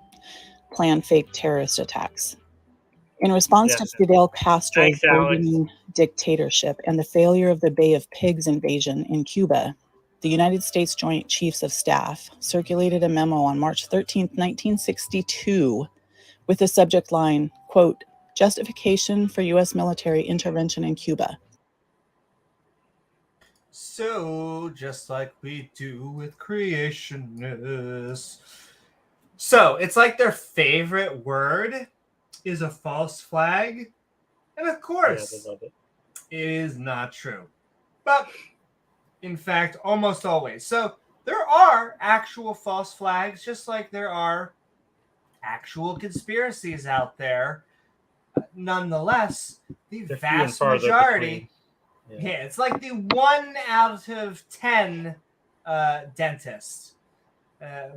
But most of them are absolutely 90% of full them. of bullshit. Yeah. In the missive, the Joint Chiefs of Staff outlined suggestions to provoke Cuba, such as, quote, start rumors, many, Start sink rumors. ships near the harbor Say Fidel entrance, Castro is conduct gay. funerals for mock victims, and blow up a U.S. ship in Guantanamo Bay and blame Cuba, end quote. Days later, President John F. Kennedy rejected the Operation Northwoods, and the JCS chairman was denied a second term of office. So that's another one. Another one which a lot of us are familiar with who have done a lot of study into ufology, aliens, entities, all these things in the supernatural. Clearly she has done a lot of It's study. called Operation Paperclip. Hire Nazi scientists. Now that is a real program, Operation Paperclip. A bloody conflict like. But it I mean, so basically what it was is that at the end of World War II, there were lots of German scientists who, because Germany did have a good rocket program, there were lots of smart scientists over there. And we were heading into a point where we were going to have something called the Cold War.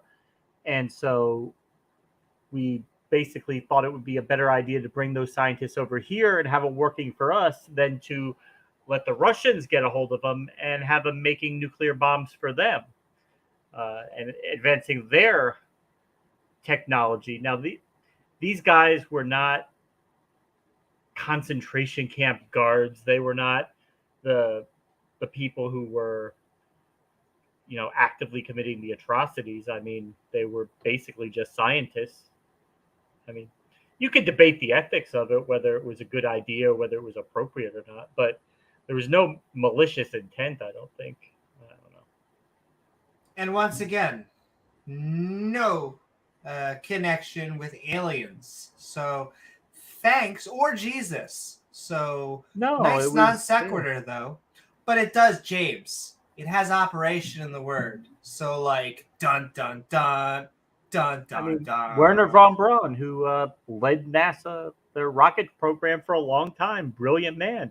We probably wouldn't be, where we are today without his input in NASA. Was that bad just because he was German? Because that's where he lived? Because he was a German person? Just because, the leader of Germany did something really bad, started a big war, killed a lot of people? I mean, say that he's culpable for that, I don't know how you can do that, but whatever.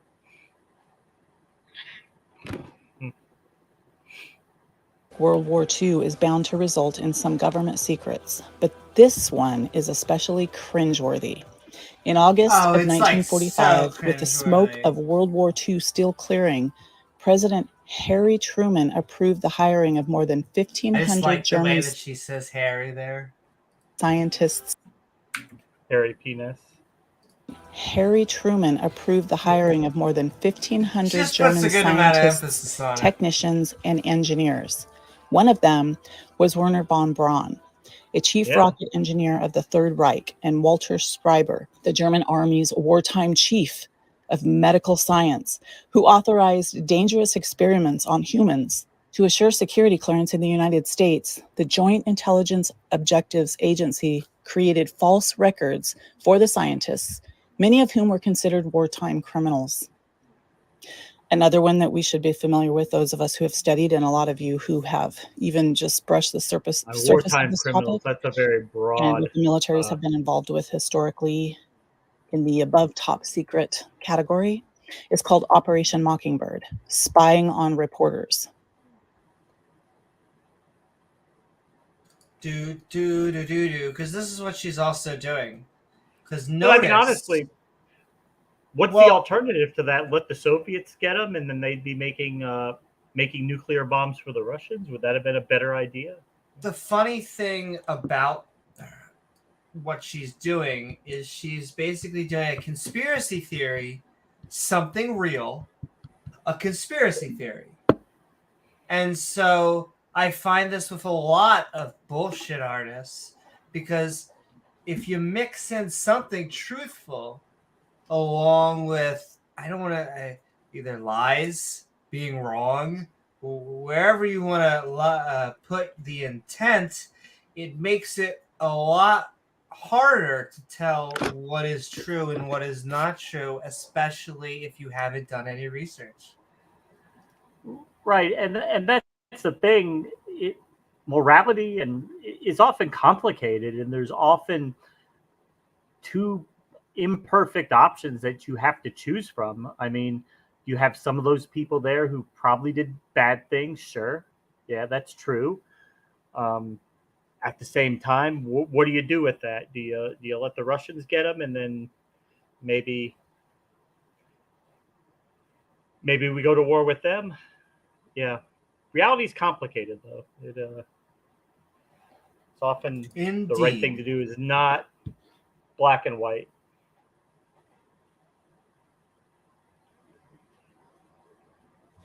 This one states, in a plot worthy of an Orwell novel, the CIA spied on 2 reporters between March and June 1963, who, according to the... They love Orwell, but they never actually, I swear, they never read his book. I'm going to keep on saying that over and over and over, that either they didn't read it or they weren't paying attention, because these people often are Orwellian nightmares.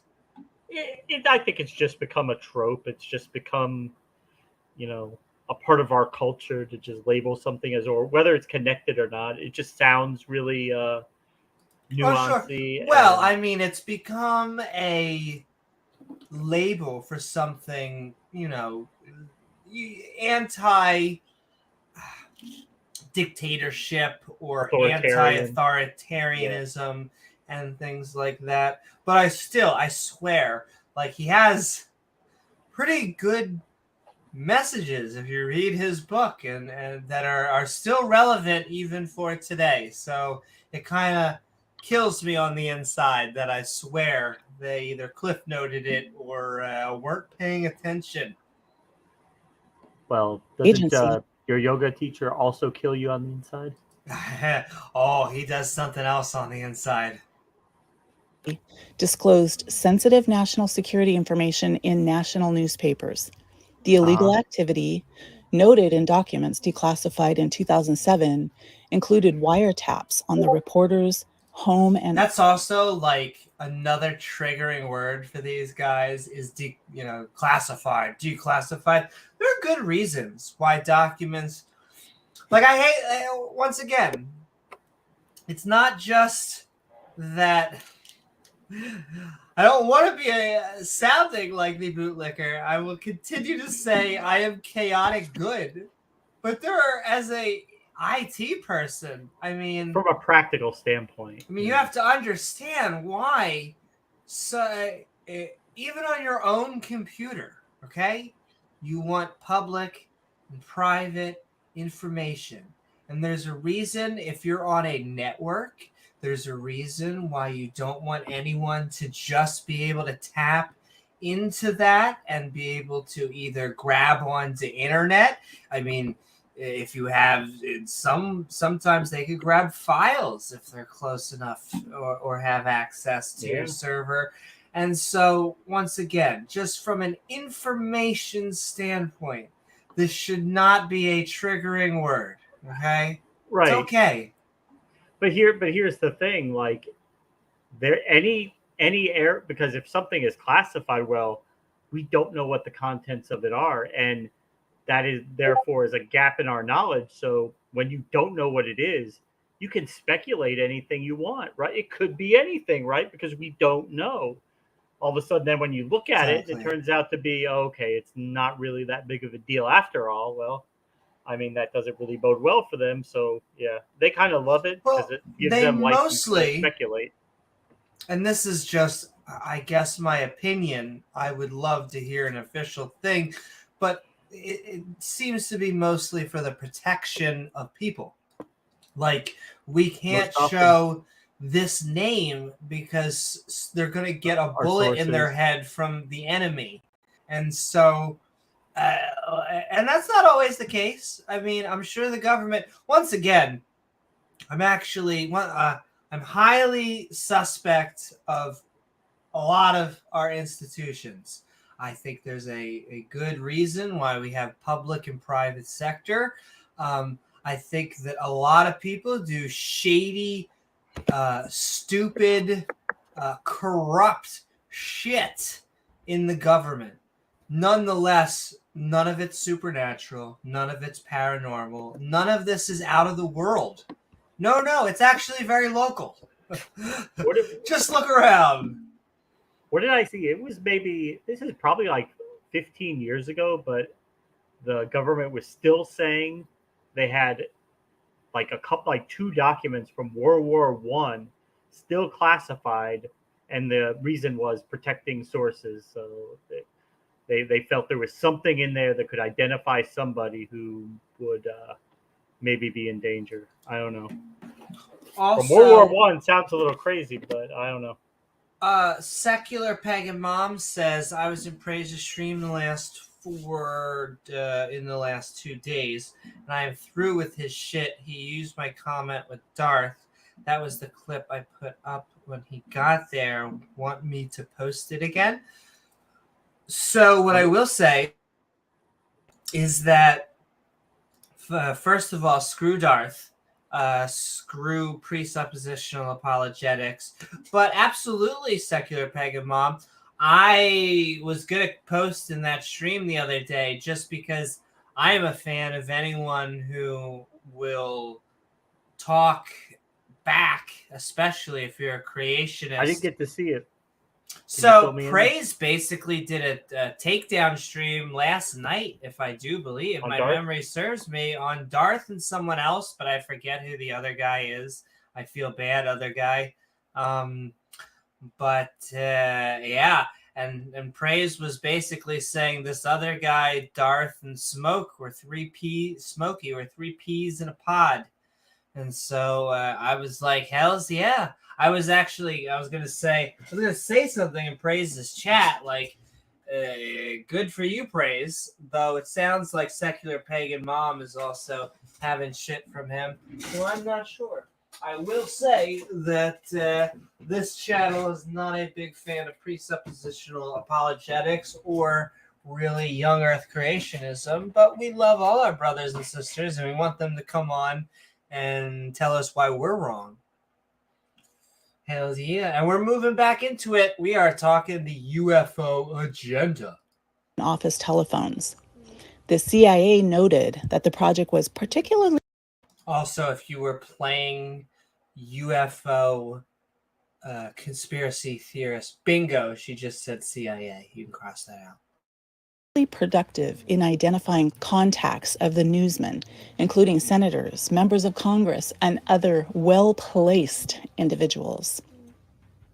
The next one listed in this article is Project Greek Island, Build Secret Bunkers. Should see a theme going on here. Like, these things are all coming out right now. These are things that all of these projects, all of these military involvements, all of these things that these things have been known about for a long time. A lot of this is nothing new. I mean, come on.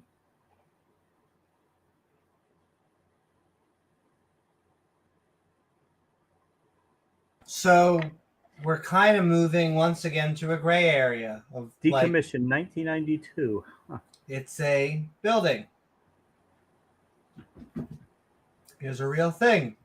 Once again, so we've gone something that doesn't exist, something exists, something that doesn't exist, something exists. Does anyone notice the pattern?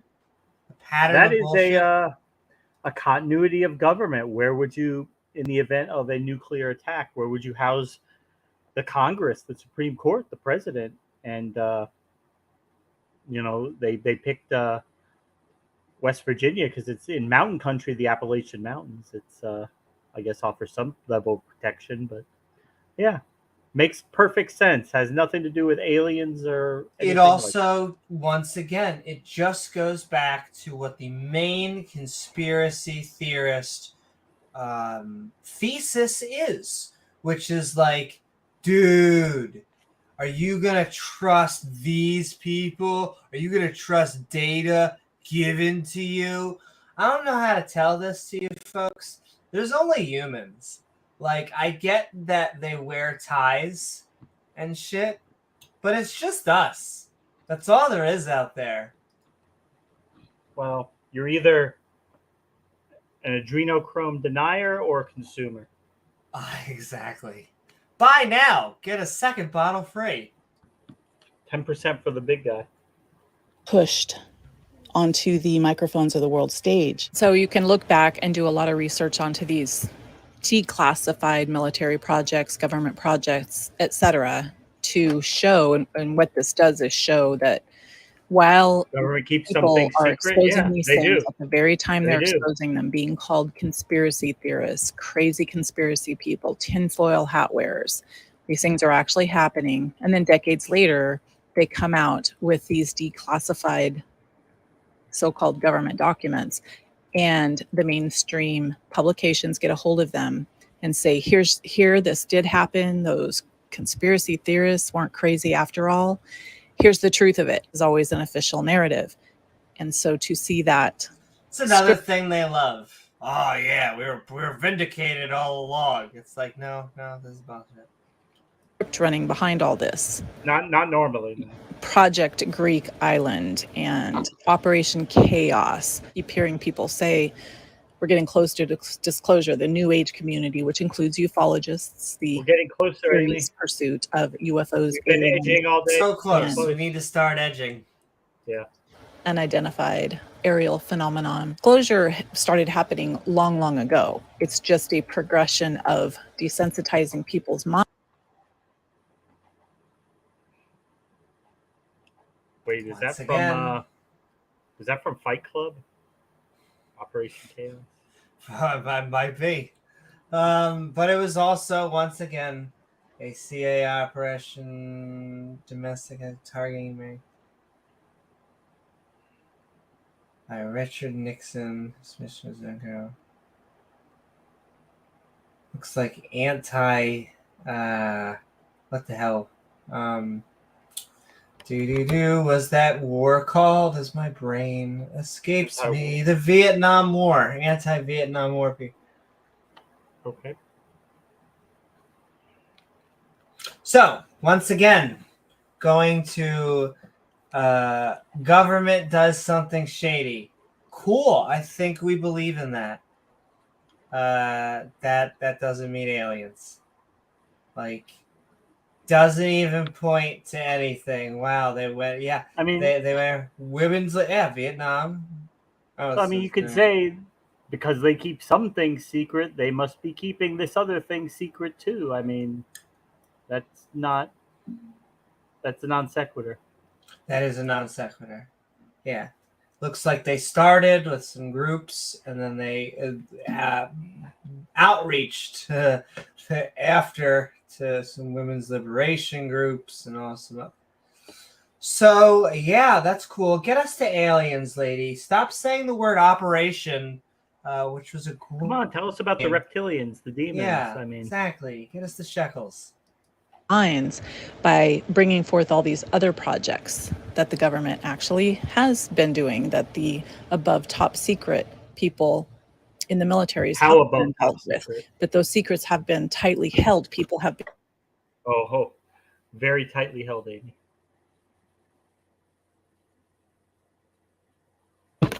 Classified documents that you can spend years wading through, like I did, like many of you have already done. And you can see that this is not something new. I believe what is happening is we've just arrived at the time where God is bringing all this stuff into the light. A lot of God's people are waking up, so to speak, not as the world is woke, but as the Bible says. God will make us aware of these things. Just reading all this. Betty said the house is low. That's large Betty eyes. Yeah, that's the story of Barney and Betty Hill. I think they were the first. That was like the first mainstream UFO abduction claim. Most of it, though, the interesting thing, most of it was brought back, like of what they said under hypnosis, or which it's really hard to say whether it's how that even works, whether it's reliable information or not, or whether the information is being fed to them by the hypnotist. I mean, a lot of play acting. Yeah, I mean, but what they said before they were under hypnosis was much more benign. It got really into the big details once they went under hypnosis. Things give us a measure of discernment, which is used in different ways for different people. And as I said in the beginning of this video, those of us who have these testimonies, who have actually experienced these things, we now have an opportunity to tell a lost and dying world that this is from the demonic realm. A lot of it's interesting, a lot of it's fascinating, but I can tell you as someone... And once again, I just can't help it. And I'll stop. I'll let it play for a second. But I just can't help but pointing out that as she tries to become edgier, as she always tries to, bring it to aliens and overlords and operations, even Demons. with all of that chocolate on the outer layer, it always comes back to that peanut butter center, that Christianity, the demons, the Jesus, the Bible. So once again, I just like how it doesn't matter how far out some of these claims, in some ways, they are grounded in what I would call the traditional crazy. The common right. crazy. Yeah, what we Exactly. see all around us. We're just so used to it, we don't consider it crazy anymore.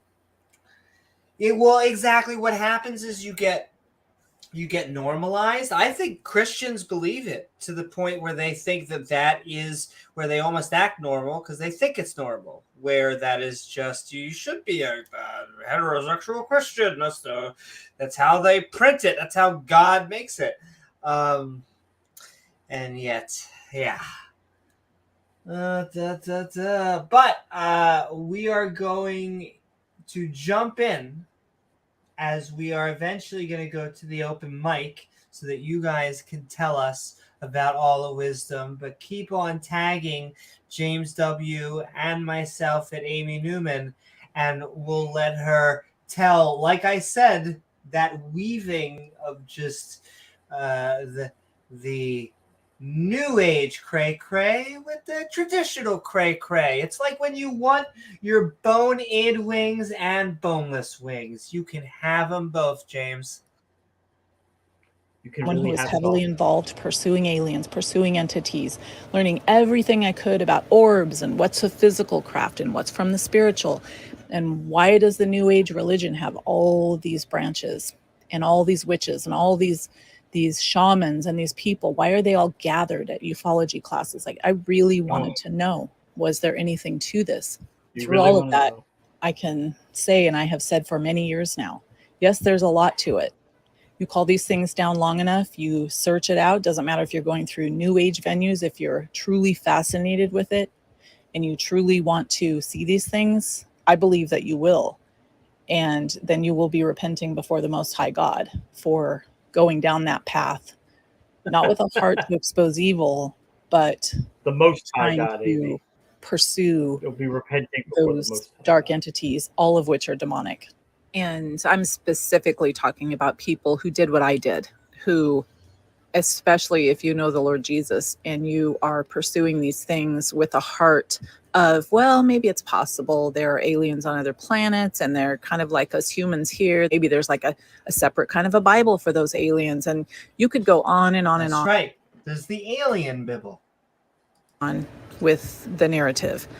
Makes even less sense than the original. Spooling off of the mainstream narratives that have come out again for decades and decades. And some of these things were documented way back in history. You can study the Chariots of Fire and really think, even before I was born, before most of you were born, the Roswell incident.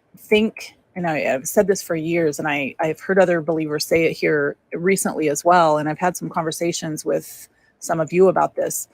when Roswell happened, which the whole official narrative of that is untrue. Yeah, all the weather balloons and other.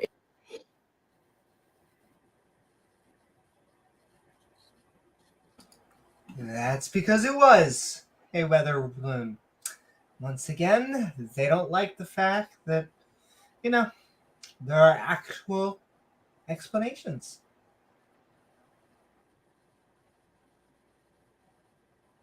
Once again, though, this is the closest she has come to, I would say, a UFO, because it's not actually, it became identified. On topic. Yes, but it's at least in the right realm. Yes. It's in the right building.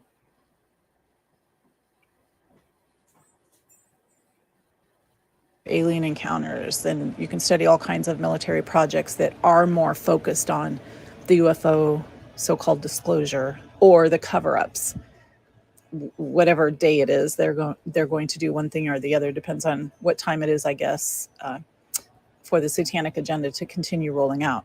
But when rolling out any day now, Amy, any day now. And it's not just the UFO agenda; it's the satanic agenda. Yeah, well, same thing. UFO, Satan, they're all on the same team.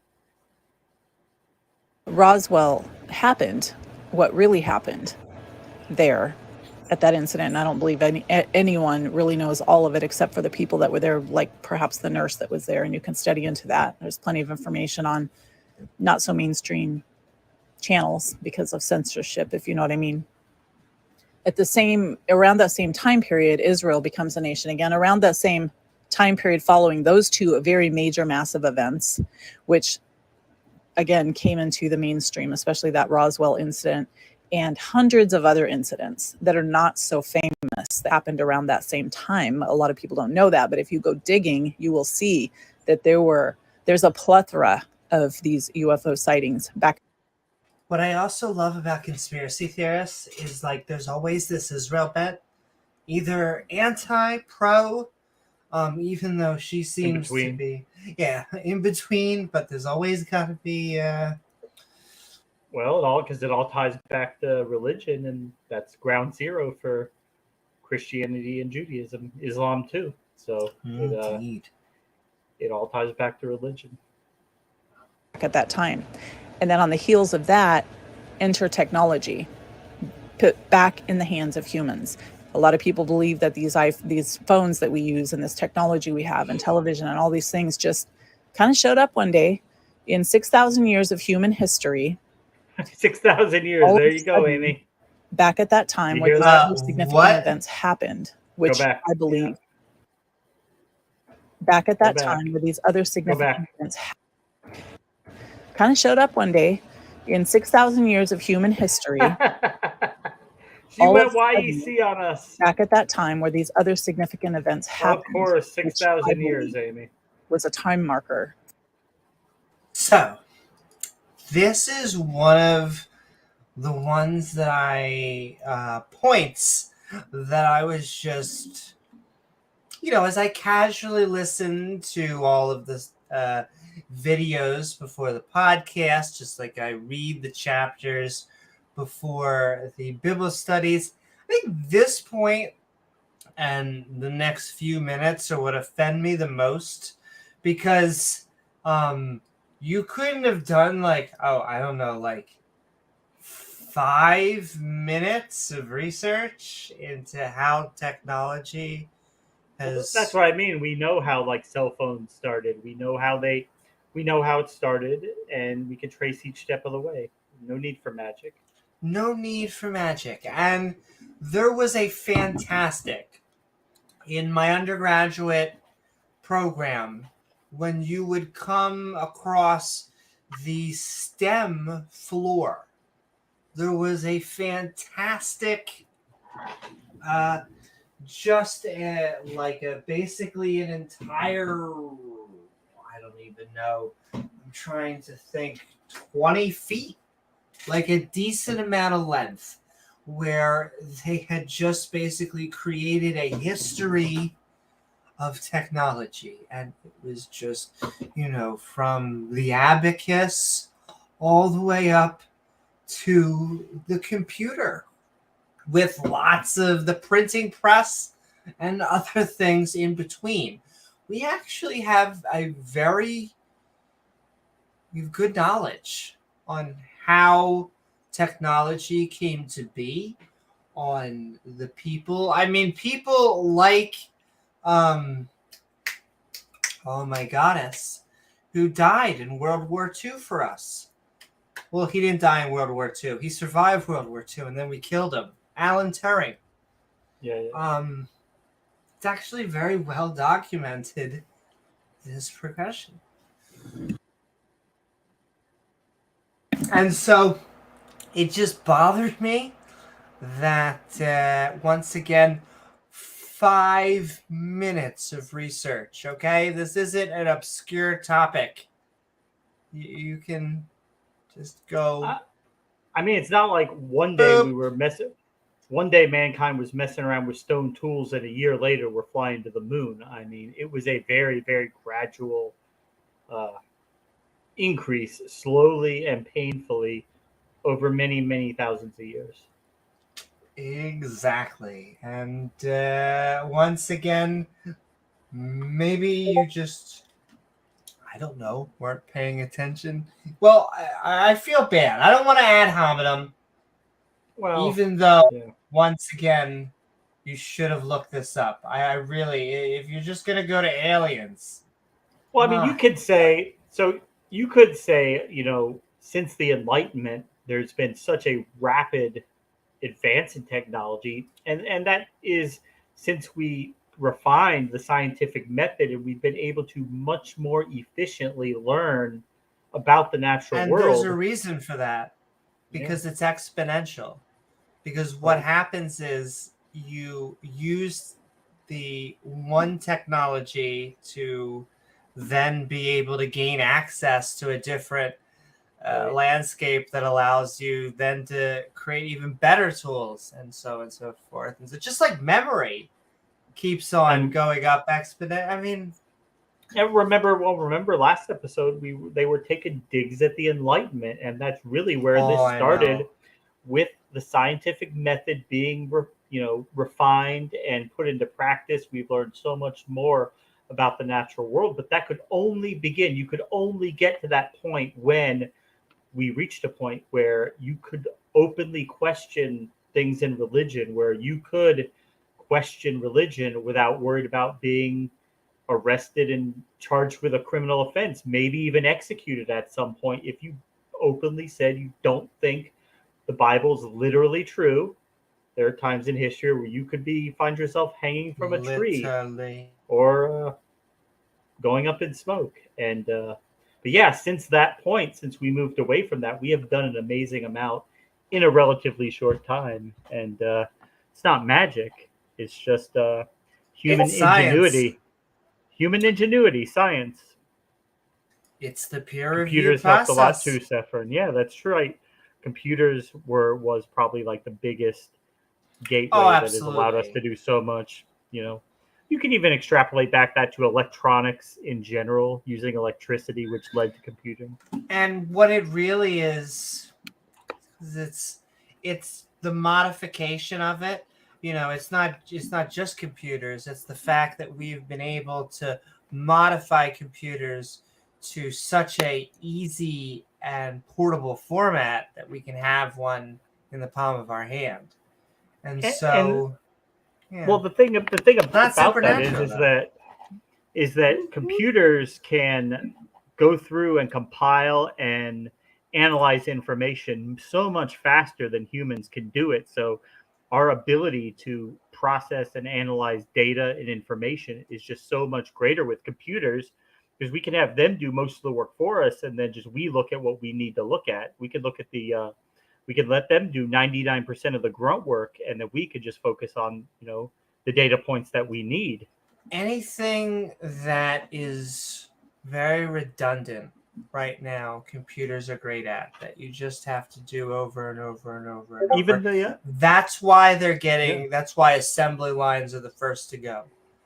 Well, I'll say even in the search for aliens, we don't have to have thousands of people listening to each frequency at every time. We can have a computer monitor thousands of frequencies and then just let us know when something interesting happens. Also, this is why when creationists talk about information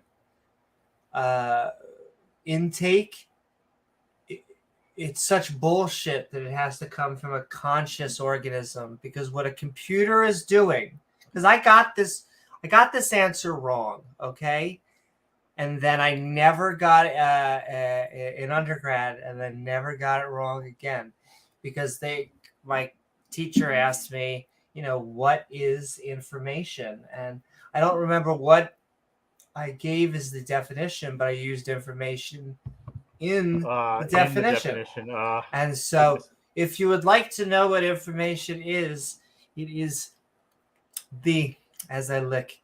If you would like to know what information is, it is the translation of symbols. We generally call those symbols data. So data, you could be looking at a Chinese phone book, and that's just data, but it doesn't mean anything to you. And so you need a way to decipher it. And when you finally have a way, you go there and translate and go, okay, I actually know the address. I've translated it and it makes sense to me. I need to go to Red Street or whatever. And so you have turned data into information, which hopefully after using that information over and over, you can turn it into knowledge. But I mean, what they don't understand is that because they'll always say things like information has to come from a mind. But the thing is, you can turn anything into information. You can pick a random asteroid out there in the belt, and you can compile lots of information about the arrangements of rocks. Can I tell you? That didn't come from a mind. And that's what I mean, is that you don't need a mind. That is my point. No. Is that you could say, okay, stars. We want to find, we need anything that has this lumency. All right. I want you to go out and I want you to collect it, and I want you to collect data on that star. And so it'll go out and it will do it, and it'll churn data into information, and it has no mind. Doesn't care. Yeah. Doesn't care. It's just running a program. But yes, we are going to roll into the end game here. I feel like we haven't really covered anything. I feel like this has been. What's so funny is after going through all of these articles, I think us and hopefully, I guess, the audience is starting to realize, nothing she talked about was actually if you didn't actually look at the articles, you would have think she was talking about UFOs the entire time, because they would just be Operation Fancy Word, and you'd go, oh, that probably has something to do with aliens. But no, it's the fact that the government does do some things in secret, even sometimes unsavory things, and that is true. Yes, and do you know why? Because humans are going to human, and they are made of humans. That's the bad and good part, is that we can both. If you want a better government, there's only one way to do. I hate to be the poster, but vote, be active. I guess be woke, be politically active. Go make the change. If you're interested in it, Yeah, exactly. 100%. I am borderline. Sometimes sometimes I get very interested in specific things. Sometimes I'm borderline apolitical, because I can just feel the churn of history. Though I do believe it gets better. So like I don't want to be completely cynical, because I mean, you clearly people like me can live not only like I'm trying to remember the expression that when you're used to I'm doing it terrible, but they're used to such a thing that when we get finally equality, they feel like they're being discriminated against. And it's like, nah, dog, we're just finally equal and we get treated well in society. You don't have to suddenly try and pretend like you're the victim. It doesn't have to. It's okay. It's okay. Do you? I'm not trying to say you don't feel guilty about anything. Please don't feel. Just pay your rent and go to college and be a helpful member of society. That's all I really want. And be a nice human being while we're at it. I mean, I'm not necessarily the most wokeified person out there. James, hold on. Yeah. Because someone said, Reid! Because you had pagan in your tags. Well, fantastic. So we are both agnostic atheists. We don't believe in a god. I guess we believe in raids, if that's true. Yeah.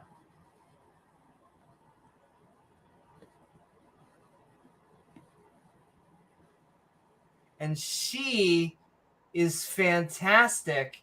And so we generally support. They said, good enough. Yes. Good enough. I mean, is a raid a bad thing?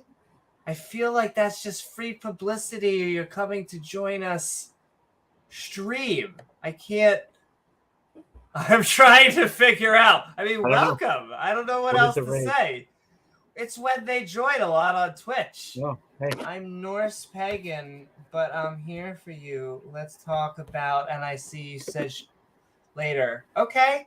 Hey, welcome to the stream. I don't know how to say this, but like we keep on saying, we are the cuddliest part of the politically incorrect. We're both comedians. So welcome. Exactly. Well, I mean, being politically incorrect just means saying things without a filter. And so, a raid is a good thing? Yes. Yes. Well, there you go. We'll sold. Take it. I know. I didn't know if a raid was a good thing or a bad thing. Because we like pagans. So I was going to say, we're going to join their side because it's the Abrahamic religions that tend to... Yeah. Anyway. Anyway, we're gonna finish the. A raid is good, my friend. Oh shit. Well, I was. Well, then I'm sorry for doubting. I'm sending love. We're gonna continue. No, wait. I was gonna make a point before. Yeah, you're right. Yeah. I'm so sorry. I did interrupt. No, I was going to say I'm not the most wokeified person politically, but when you hear, because it's something you just mentioned, when you hear a lot of people, they say things like, well, particularly in June because Pride Month, and they're like, we need, aren't people proud to be straight? And I mean, the thing with that is that it's never not been acceptable to be straight. Straight people have never had to repress themselves or pretend to be something that they're not.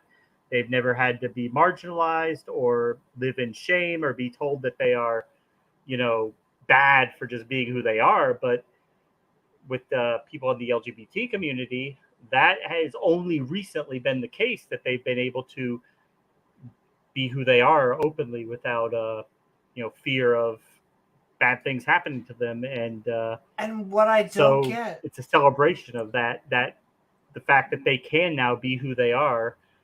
Just like everybody else. And what I don't get is they can't do anything they don't want to do. Like, you can just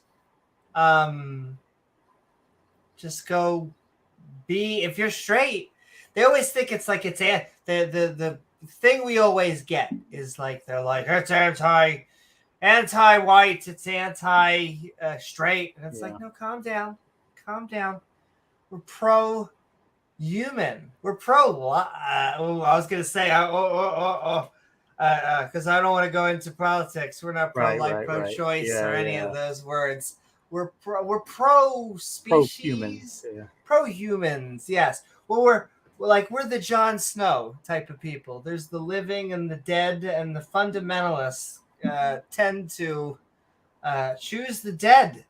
The Abrahamic religions, which is, I guess, it really is, and I love you, Spooky. I guess so. Now I'm excited. But it is the Abrahamic religions that tend to,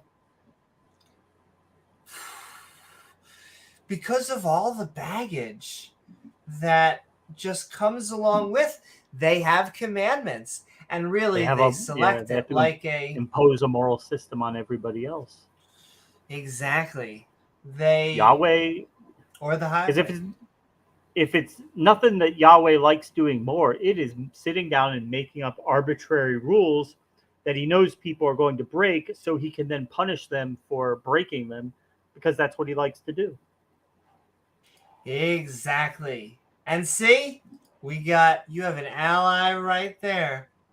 Because I don't know what it is about the Desert Trilogy, Sending Love to Them.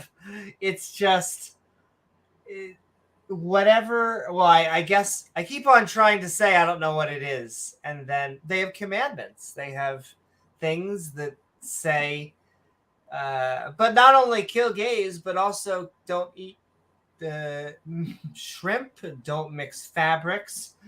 And so, yeah. Well, especially Christianity in particular, because Judaism didn't start that way, but Christianity kind of took the mantle from it, where they say, no.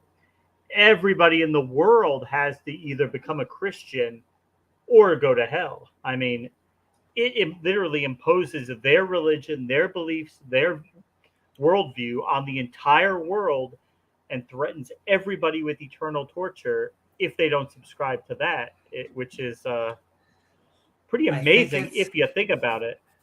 Well, I think it's the Carlin quote that's just basically like, well, if you don't listen to him, well, then he'll torture and he'll burn and he'll stab out your eyes and he'll poke you and he'll prod you forever and ever and ever.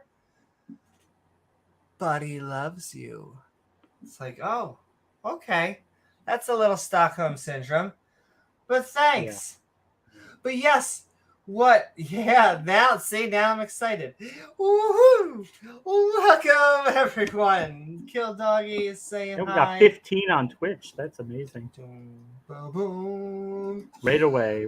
I'm gonna continue on, and then we're gonna open it up to the open mic. For this last generation. But we are talking, if you just joined us, I can't even believe that we are talking about this topic. But yes, we are talking the UFO agenda on this episode of Skeptic and Ranting.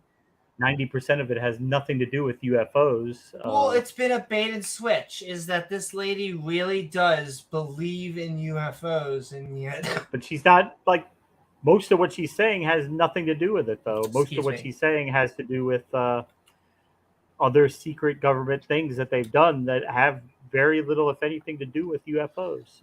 The government does secret stuff. They do. Sometimes it's unsavory. What does that have to do with the topic, though? Oh, you could actually, nothing. There is, if you wanted to make a case for it, you could actually do that, but this is not making a case for it. Oh, this is not. And once again, not only is it UFOs, but for whatever reason, Jesus. Yes. She ties in Jesus. Yes, not only Jesus, but demons and the Bible. And so, for whatever reason, it is a weird chocolate peanut butter mix. Well, we're glad you left, Secular Pagan Mom. You made the right call there. Woohoo! Hells yeah! That we're living in, some people refer to that as the terminal generation. That is what I firmly believe, that we are living in the last days. Terminal. Last of the last days at this point. Christians have always believed that. For 2,000 years, they thought it was the last days. Roswell and many other UFO type sightings happen, and then technology. And in 6,000 years, we're to believe that no one was smart enough. No one was There was no smart enough scientist. There was no smart enough anyone throughout history to figure out what we've been able to figure out in the last 70 years. Come on now. It's not that they weren't smart enough. They just No. didn't have the base to build on. Exactly. In fact, there have been brilliant people throughout all of history. And I'm sure if they had access to the technology we had right now, they would also be doing cool shit. Go back in time, give like people like Plato or Aristotle or Isaac Newton, people in the past, Blaise Pascal, brilliant Leonardo da Vinci, give them an IQ test. I'm sure they would score extremely high. They would be among the most intelligent people who have probably ever lived. But the amazing thing about humanity is, and what makes us so successful as a species, is it's not just our intelligence, it's that we can communicate and pass information down from one generation to the next. So the people who are really smart today have really smart people in the past to build on.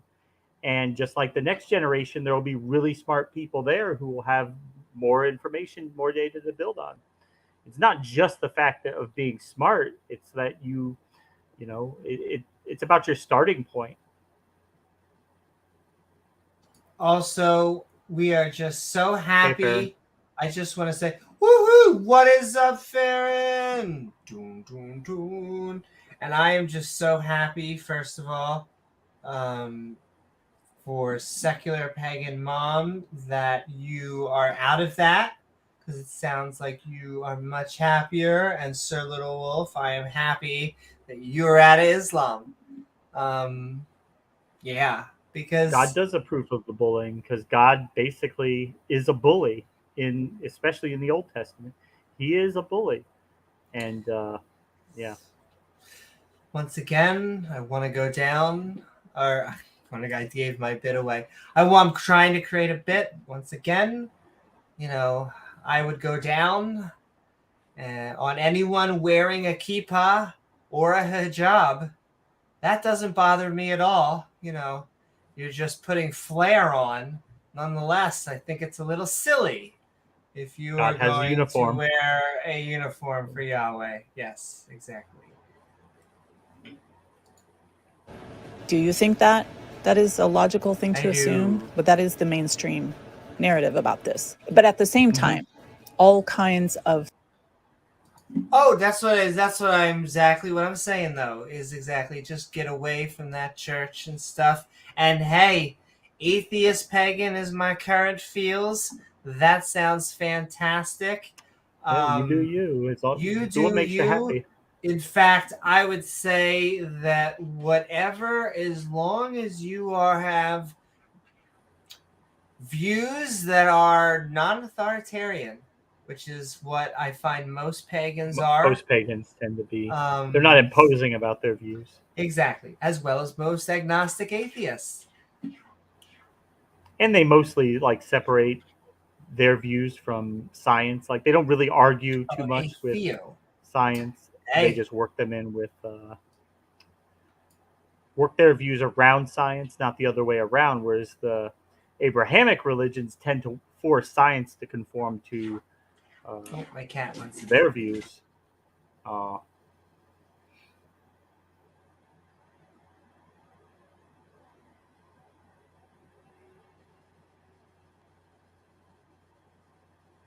Is that Penelope or Moonlight? That is both. That was both. Both of them. Moonlight scratching on the door, and then Penelope jumped down. All right, we're moving forward as we jump back into UFO Agenda and somehow Jesus. Things have been unearthed by archaeologists and cities, advanced civilizations, and all kinds of evidence that exists across this earth of things that were here before. Some things we can't even do today with our modern technology, but that existed way back when. And so to me, the Roswell Israel becoming. They always are like, oh, the pyramids. How is there any other way except for aliens? I mean, people always say that. Like, I think we could definitely build those today. The question is, why would you want to, and who would pay for it? I mean, well, they also make claims like we couldn't even do that today. No, we could. We definitely can. Yeah, I'm sure we could Yeah, but the only question is, why would you want to? And why would you want to build with solid blocks of stone when we don't have to? We make really nice buildings today. We don't have to make them out of solid stone and move all that stone around. It's just not. Unless you want to make a casino. Beyond that. Yeah, like, hey, we have a pyramid in Vegas. Not made out of solid stone, though.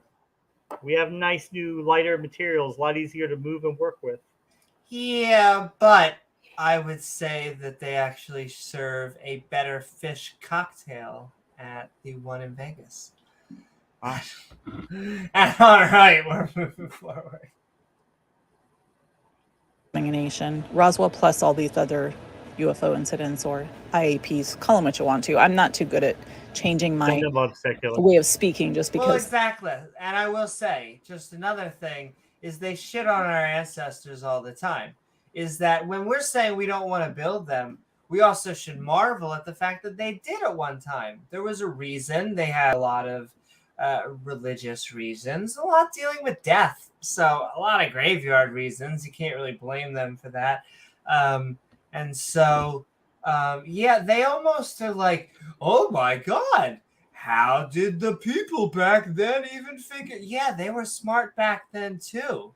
There were people that with were high going IQ, to schools high IQs, high intelligence. Yeah, they just didn't have the base of knowledge that we have today to build on. I forget which comedian also said it's amazing what you could get done with slaves. the power, though they were, I don't think they were actually Jewish slaves that built the pyramids in Egypt. No. Egypt did own some slaves, like almost every society back then, but nothing close to the scale. And the evidence indicates that most of the people who participated in building those pyramids would have been just regular paid Egyptian citizens. Remember, this building had cultural and religious significance to them because they viewed their pharaoh as basically a god, and it would not be appropriate for them to have slaves who they really didn't consider as fully human to be working on such an important endeavor like that. They might have been making the food or something. Tells us that it's now called something else. There's a reason they do that too. I call them UFOs. When that all came on scene and then this technology took off, it makes sense who put the technology back in the hands of humans. Or if you believe it's never been on the earth. Humans? From humans to humans. Before, you would say who or what put the technology that we have now into the hands of humans. In my perspective, this is fallen angel technology stolen from the Most High God, twisted to use against humans. Once again, the Most High, like super high. But every time that she tries to go away, she tries to go to another galaxy, she comes back down to Jesus. Humanity, as we have clearly seen that with the tracking and the tracing and the shutting down the truth and seeing the ramping of persecution of Christians and truth, any kind of truth, ramping up, censorship, all these things that have made it possible for us to feel like we actually do live on an earth that is somewhat of a prison. And it's not true, of course. We have freedom in Jesus. If you're a believer, you believe in the death, burial, and resurrection of Jesus, then you are a child of the living God. You belong to the Most High God. And so go cry to him about that. Praise God for the work that Jesus did on the cross, conquering sin, conquering death, conquering all this. Like I said, you can't even get her away from the King James Version. Like, this is what I mean. The peanut butter is so much in the fundamentalism. Yeah, King James Version. That's a good version. I mean, future videos I will. But the amount that they focus on it is, quite. Well, it's just funny. Amusing. Like, it doesn't matter how far away you get. There's still the classic Christian baked underneath. Yeah. Discuss more about my personal testimony. I will be hearing from some of you. Perhaps, God willing, we'll publish some of those testimonies as well. in future videos. God willing. Why do we share these kind of testimonies? Why is it time to come out with this now? It is to show a lost and dying world. Lost and dying Like, world, yeah. She does this thing where she just does the scrolls very quickly of like blogs. Jesus. Show Jesus to a lost and dying world. Expose this evil for what it is. There are so many opinions and so many perspectives on the aliens and the cryptoids and the hybrids. And some people believe that nothing is here on Earth except humans. Okay, if that's what you believe, that's what you believe. But there is a discernment that God gives people. That's what you believe. But there is a discernment. Well, I mean, you didn't present anything significant to the contrary of that. So, I mean, she's been rambling on and on about mostly things that have nothing to do with that. Yeah, it'd be nice if she presented evidence. I don't think that's in her vocabulary. That God gives people. And not only can you look at the scripts running behind shows and movies and all these things, but you can look at people and see that those are not people. And I'll just leave that right there. Some of you know exactly what I'm talking about. Many of you. Oh, she's going into the reptilians right there. Yeah. And I will have to say, I don't want to put any evidence into like the bank, but like, does this look like a normal tongue to you? No. Looks a little red. Not. Little extra red, right? And honestly, it is all of the kind of the babies that we've been throwing into the volcanoes. You have to drain their blood. I can't honestly think of any other reason. It has to be like, I don't know, some sort of massive conspiracy. Most likely. Most likely. It's Richard blood. I mean, it's, George, he's always funding all these crazy things. It's got to have something to do with him.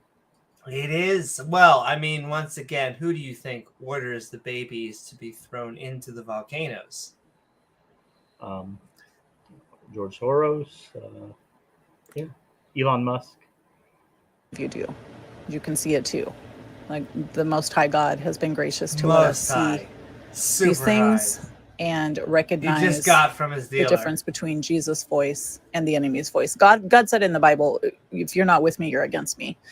So the Most High God is over here, and Satan and his ilk are on the other side, and there's no gray area. Love that you're with me, you're against me mentality. Abrahamic religions. Well, I mean, here this lady goes and talking about this dichotomy of God and Satan. This lady has never seen one iota of God do anything in the natural world. Never. Not one time has she ever seen God do anything, but she is so convinced of it. So convinced of it. Area that allows you to get to heaven. You either believe in the death, burial, and resurrection of Jesus Messiah. Ooh, there we go. We kind of get the good graphics towards the end. Accept him as your savior, invite him into your life. You're born again. Once again, though, she's talking about Jesus over talking alien graphic. Yeah. Is that a crystal floating, maybe? It is. Once again, I can't tell if she is New Age or she dislikes New Age. Like, I feel like her answer is yes. Yeah. And you're going to be with the Father, the creator of all things, creator of heavens and universe, the Most High God. After this, you're going to go be with Jesus. UFOs over the Vatican. You're going to go to a much worse place than this. All the religions and the New Age and the belief in aliens coming from other planets, and they're here to help, and they seeded the planet, and all these lies, these demonic lies. Did they, though? That's the in-between. And the Bible makes it clear there is no more plausible to than heaven God, though. Being in between. You either with God. Well, I mean, aliens are in the natural world. I think there's a lot of more reasons. plausible than God. There's a lot of reasons why I think aliens have not visited us. Nonetheless, they're not supernatural reasons. They're not like because it exists outside of time and space. or with the enemy. We share these things, and I love how she just sneaks that in there. And the enemy. share our testimonies, and we warn people that these deceptions are ramping up. You can visibly see it. What people are seeing in the skies and getting footage of CGI. The visual effects just blows me away. now is because it's being allowed to be published now. It's time for that part of this deception to ramp up. But rest assured, it has been here all along. There are many of us that have seen these things way back since childhood, not just demonic activity, but specifically alien UFO type stuff. Once again, alien UFO over a picture of the King James Bible. I'm sure she'll go into that more in part 2. Again, it's well documented in books. It's well documented in even testimony in front of courts. There are hours and hours. Return of the Alien King. Hours and hours. Alex Jones testified in court. Personnel, hundreds of them. And you used to be able to go online and watch them. I've watched so much of those court hearings and testimonies about not who, but what these military officers worked with. What were they? I would like to see those, please. When they were in military, some of these guys gave testimony. Not in court. On their deathbeds because they knew they'd be killed if they spoke about it before. Meanwhile, there's a lot of people who are saying it, and they're not killed. And we don't know that we don't know that what they're saying is true, but they are still saying it, and they're still alive. So I mean, it doesn't. It's just like the ice wall. These crazy people are just fine. What they are is apparently unable to get enough money to fund their own tests. Because if you thought an ice wall, if you thought aliens existed, please present a way to falsify your claims. Nonetheless, I'm actually about to send the link into stream into chat. Doesn't matter if you're on YouTube, Twitch, Facebook. The link will go out there. Exactly. Don't feel pressure to join us. Like if you keep on, we'll just keep on talking, the two schmucks.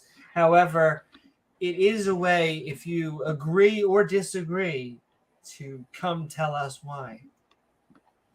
But yeah, we're gonna roll into the end on UFO Agenda. They were ready to die anyway before they reached old age.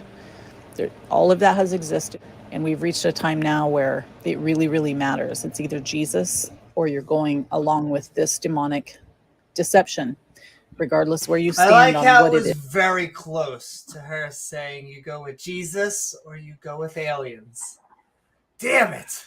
We were so close to an interesting dilemma. Okay. I mean, these people have like no shame. Okay.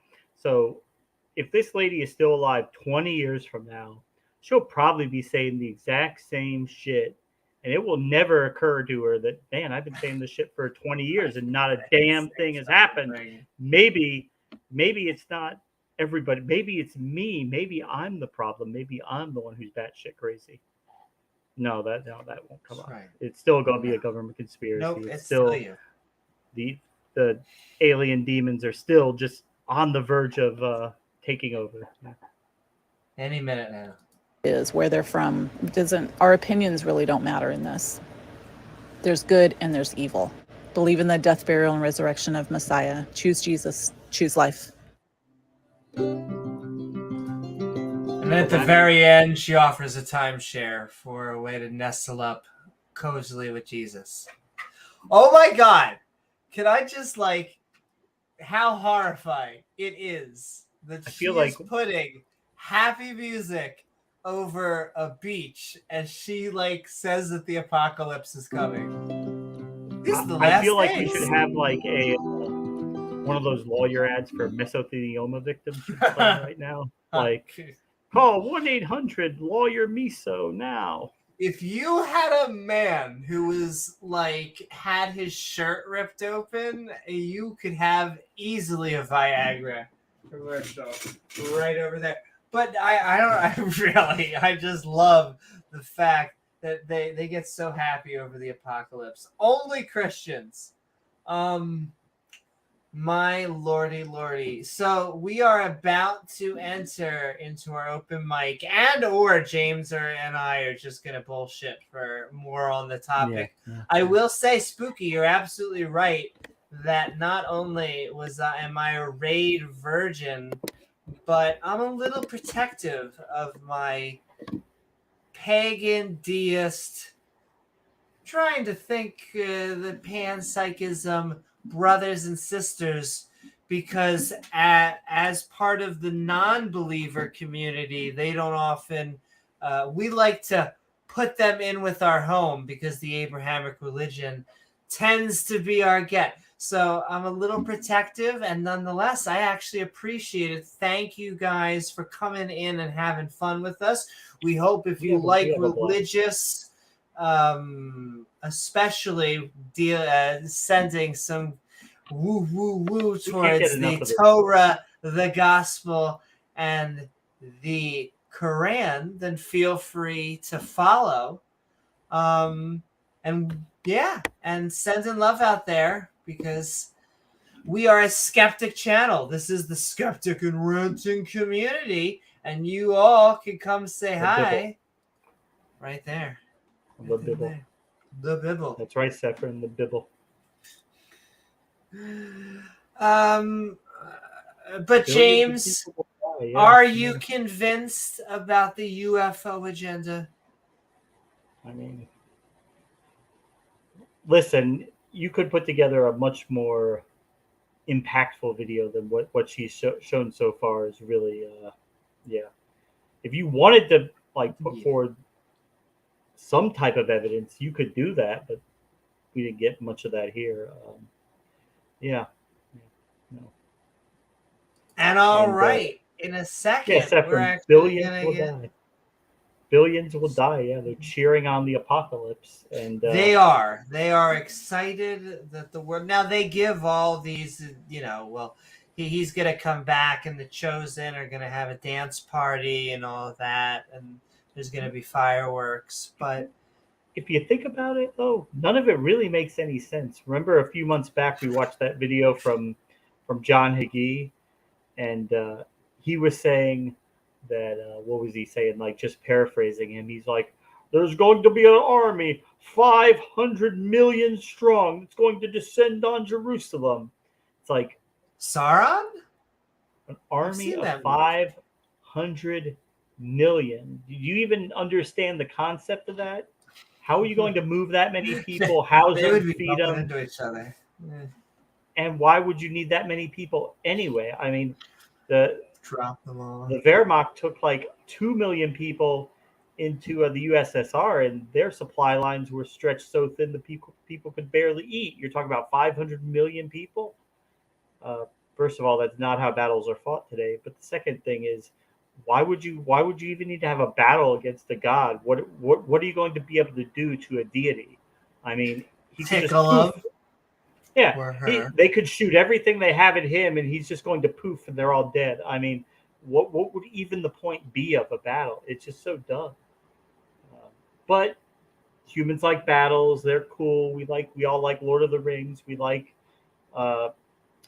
Gladiator. We like these epic battle scenes, and so hey, you try to integrate that in with the Last Days, but it really just doesn't make sense when you're battling up against an omnipotent deity. Yeah, it just seems a little bit useless. Yeah. You could never do anything to hurt him. You're going to lose. Why would anybody in their right mind even bother? Hey, Penelope. Yes, Penelope says hello, and that we are about to, I think, go into the open mic. We are going to bring Friendly Muslim, because please help us roast this very, very, very silly Christian. Friendly Muslim or UFO Dawa? Taking the Quran to the universe, to the galaxy. Because we are Skeptic and Ranting on the UFO agenda, and we are going into the open mic.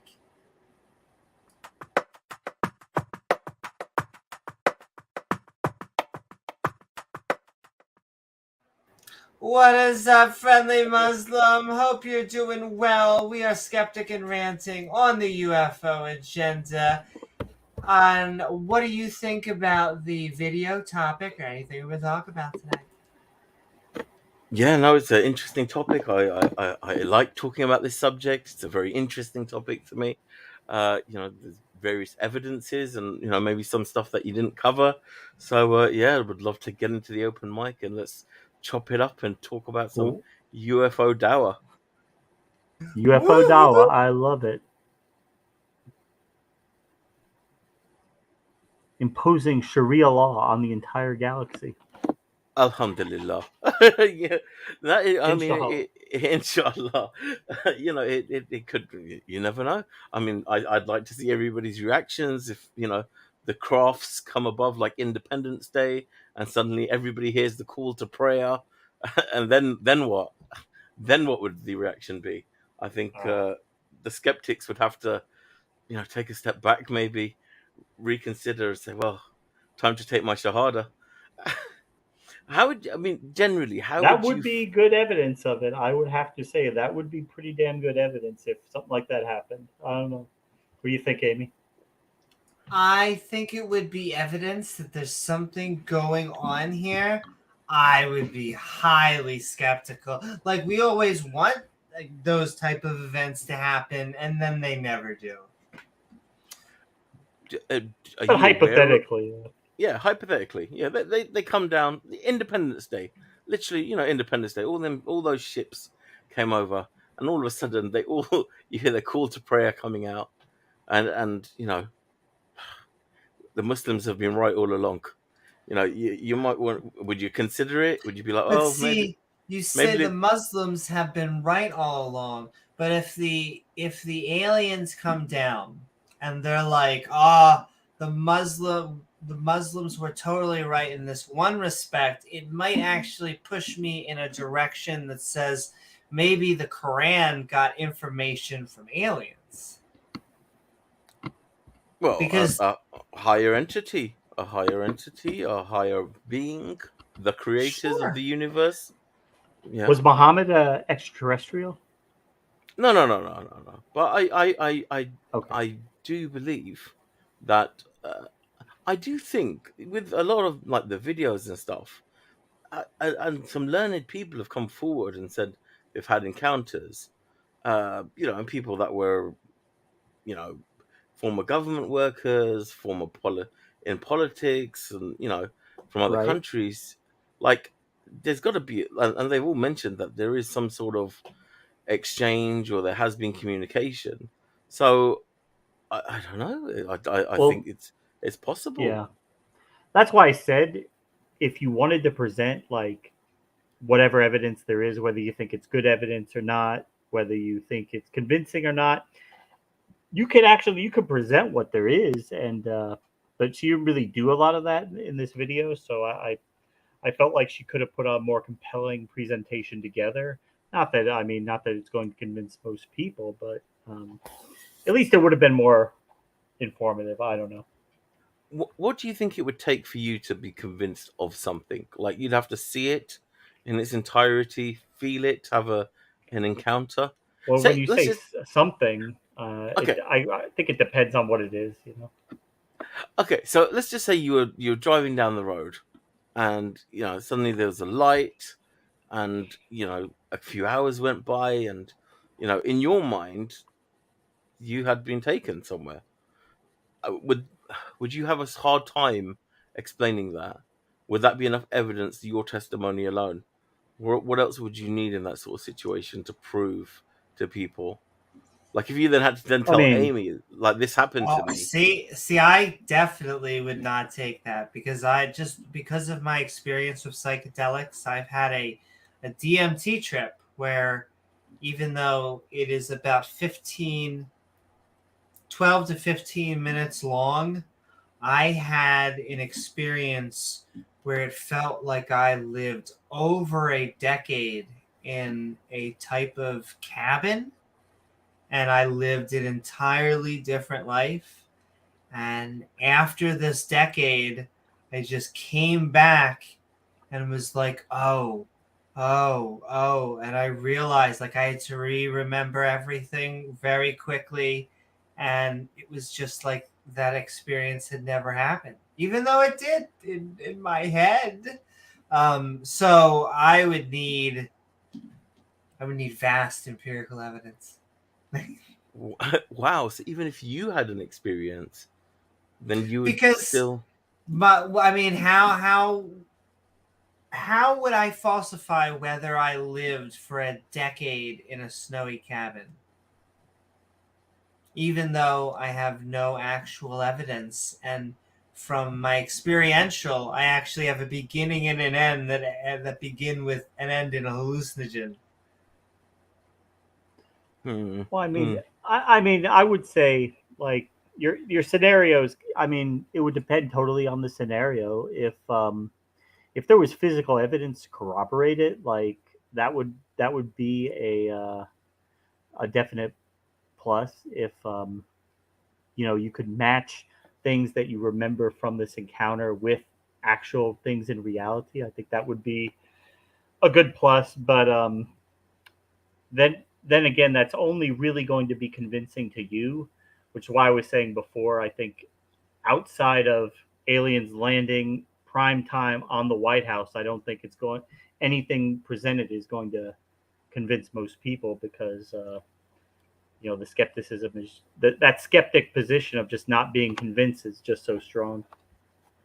Okay, so for example, like I'm just remembering now, so there was a person that he had an experience where he felt like he was taken, and let's say, It's a good I don't know, movie. maybe 20 years later, he was having an X-ray, and they saw under the skin there was some sort of metallic object, and or some sort of item. He was having an X-ray, and it was weird.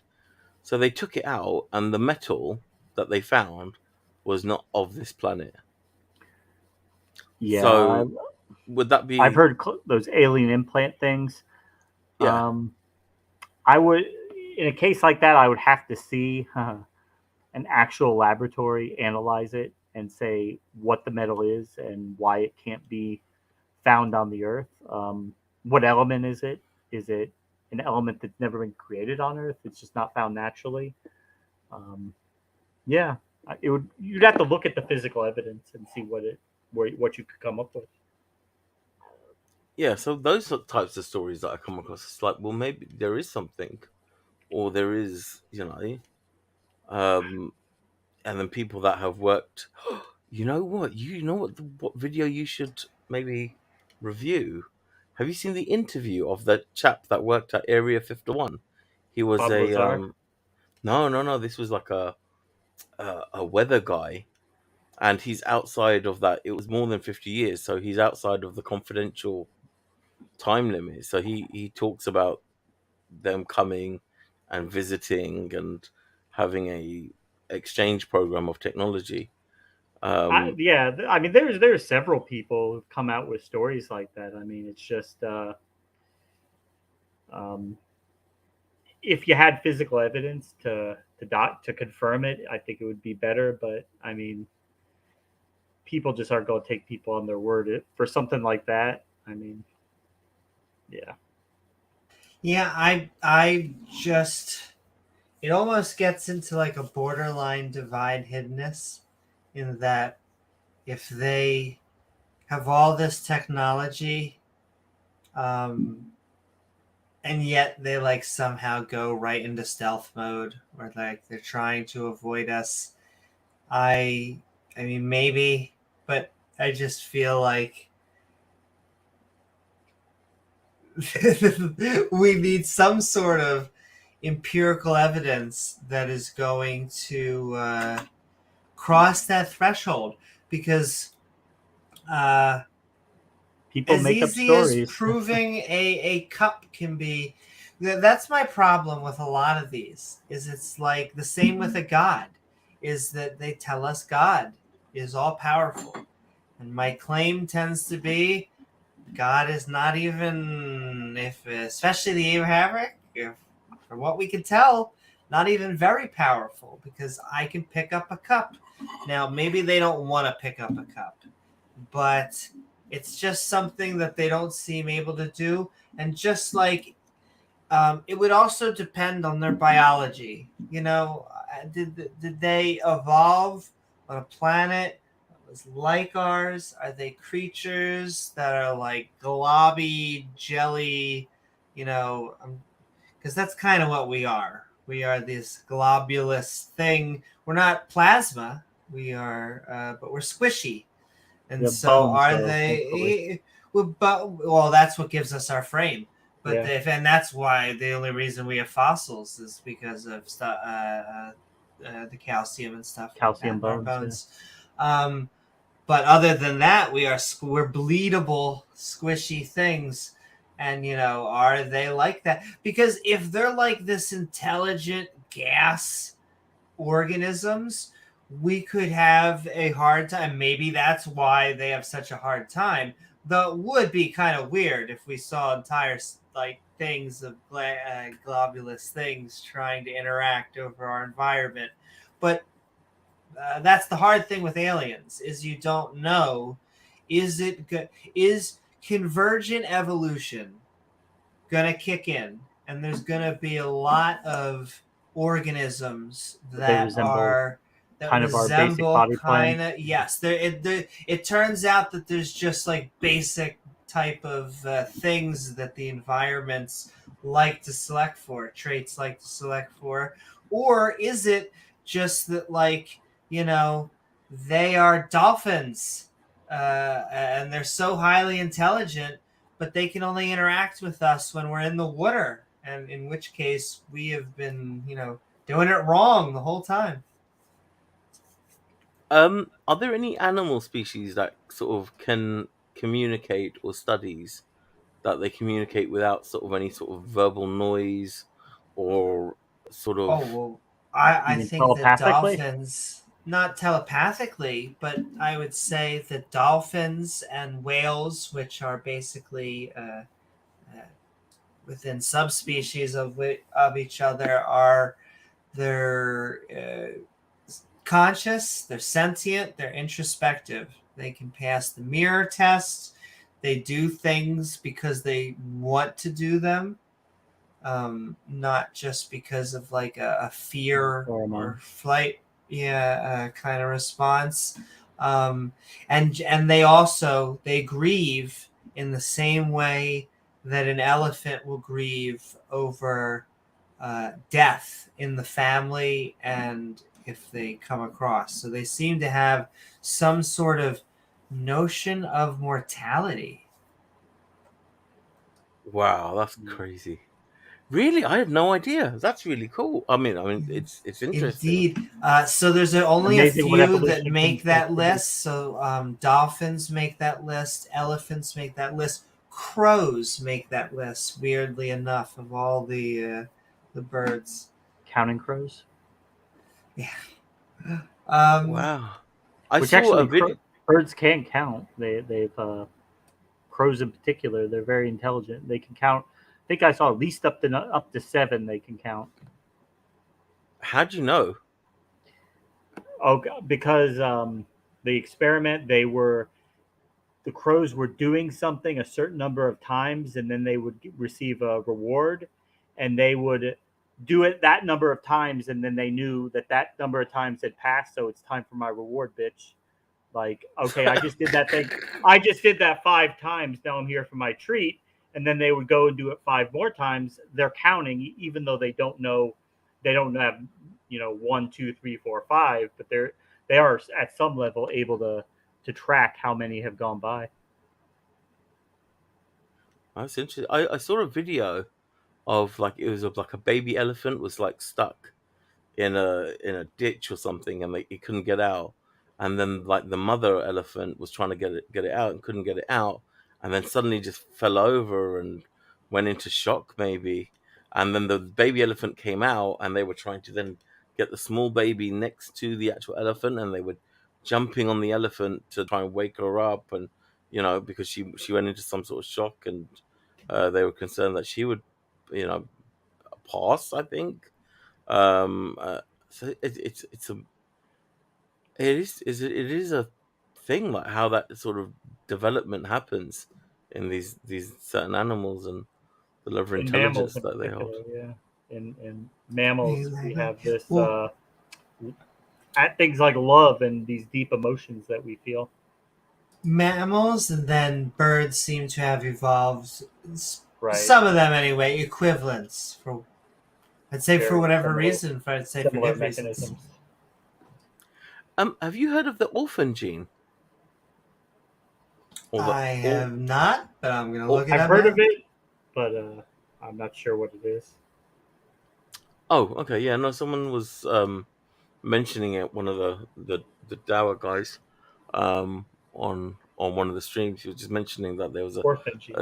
a studying of the orphan genes, but it doesn't seem to match the evolution tree or something like What is that. an I think. orphan gene? Yeah, I have no idea what it is. I have no. He was talking. Oh, you don't know? Yeah, no. I just heard it, so I thought my friends who are more intelligent than me in this sort of field, if I mentioned the orphan gene, would know perhaps if there was any studies or anything What do about you it. think, So. Amy? Hold on.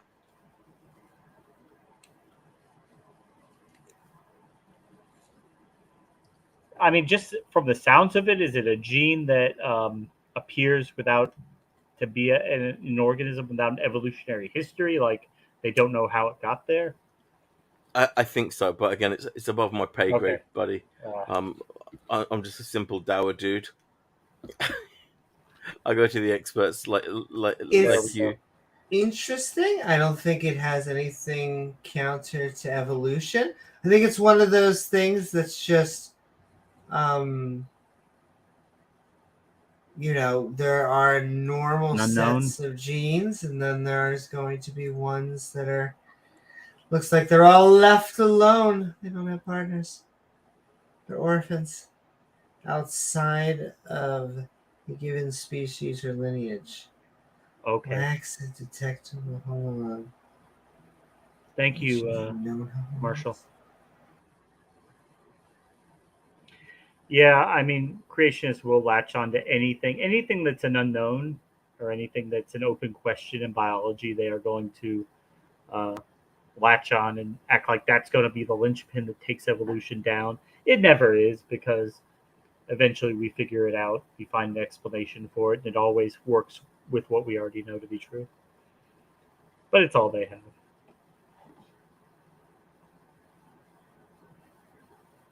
But it's interesting. Yeah, thought I heard it. Thought I'd pass it on. Little orphan genes, poor little things. Need to get them associated somewhere. And I will genes, say, well, before you say that, and then I'll say genes. Yeah, go ahead. We are probably going to go till about 3:30. So About 15 more minutes. Yeah, 15 more minutes, and then we are going to head to outros. So if you disagree with us specifically, especially on the UFO agenda, if you think there is a UFO agenda, and normally I'm defending the gay agenda, the trans agenda, which is really just trying to get plaid back in style. But tonight we are talking the UFO agenda. Now, I've heard that that there have been animals that have been further apart than humans and chimpanzees are, that have been able to produce some type of organism, like a hybrid. I mean, I don't know if that would.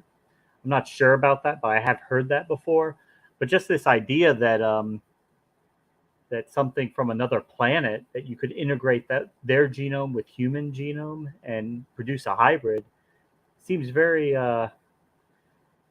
very hard for me to grasp. What do you think, Amy? Human alien hybrids, would the genetics even work? Would they have similar genetics to us? Would DNA have evolved on that planet the same way as here? Or I don't know. As a human genetic hybrid, I find that entire line of questioning offensive, James. Yeah. But yeah, There you go. I just like the way that she weaves it. I just like that, if you're gonna, I don't know if she believes in giants, but if you're gonna Yeah, have that's angels and humans mating to make angel human equal baby, trying to make sure I get the math right here, then why not alien human hybrids? Which, I mean, and here's the thing: they never in these myths, they usually don't cover the logistics of it. So, how a human mother is going to give birth to a giant baby without, I mean, how much bigger than a regular human baby could it be? Or is it come out like a regular human baby and then grows exponentially? I don't know. They never work out the logistics of it. Yeah, the logistics. Isn't that like the gland that carries on? Like, there was a wrestler called Andre the Giant, and so they come out. And so they come out normal, right? And then the gland just keeps on sending the growth signal, which some people have suffered from. But okay, Andre the Giant was 7'4". I didn't know that. I looked that up. But if we just took that as like the basis, are they? Let's just imagine an entire society of 7'4". Is that the giants? Because that's not what they. When I talk to someone like a Nephilim free, a giants free type of man, the way they make it sound is like there's these 20 feet people. Right. Like Ken Hovind said, speculated that Noah and his sons would have been at least 15 to 20 feet tall.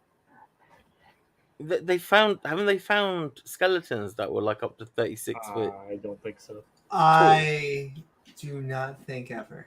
There have been people doing lots of crazy stuff on Photoshop, but I don't think it's ever been confirmed to be real. Oh, okay. I saw something that was like people would have found giant skulls and giant bones. I mean, people have found deformed skulls. We understand how that's done, like the cone head type of thing, how they deform the bones in the head, similar to what the Chinese used to do with the girls' feet, with the feet binding. But well, speaking of archaeology, we are going that too. We are going to get James Wolfe in here and then read a comment from a different wolf, but a little one. But oh boy, is he being a big bad wolf?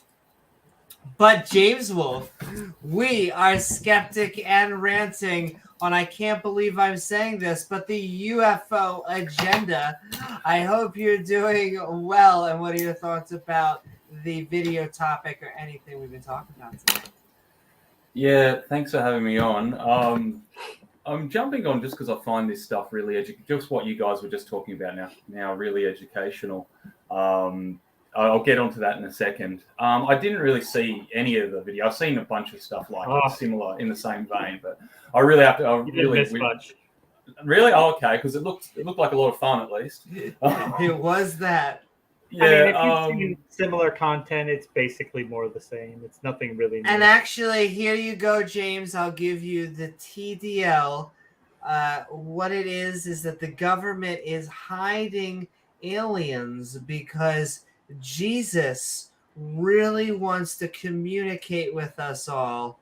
And so somehow there is a demonic realm that we cannot access only because the government is hiding this UFO information from us. The aliens are Satan. They're demonic, and they're going to try to fool humanity. Once again, ladies and gentlemen, there is going to be a test later on. So yeah, well, I'm curious. Actually, I don't mean to rehash the whole thing, but what did they base this upon? Anything?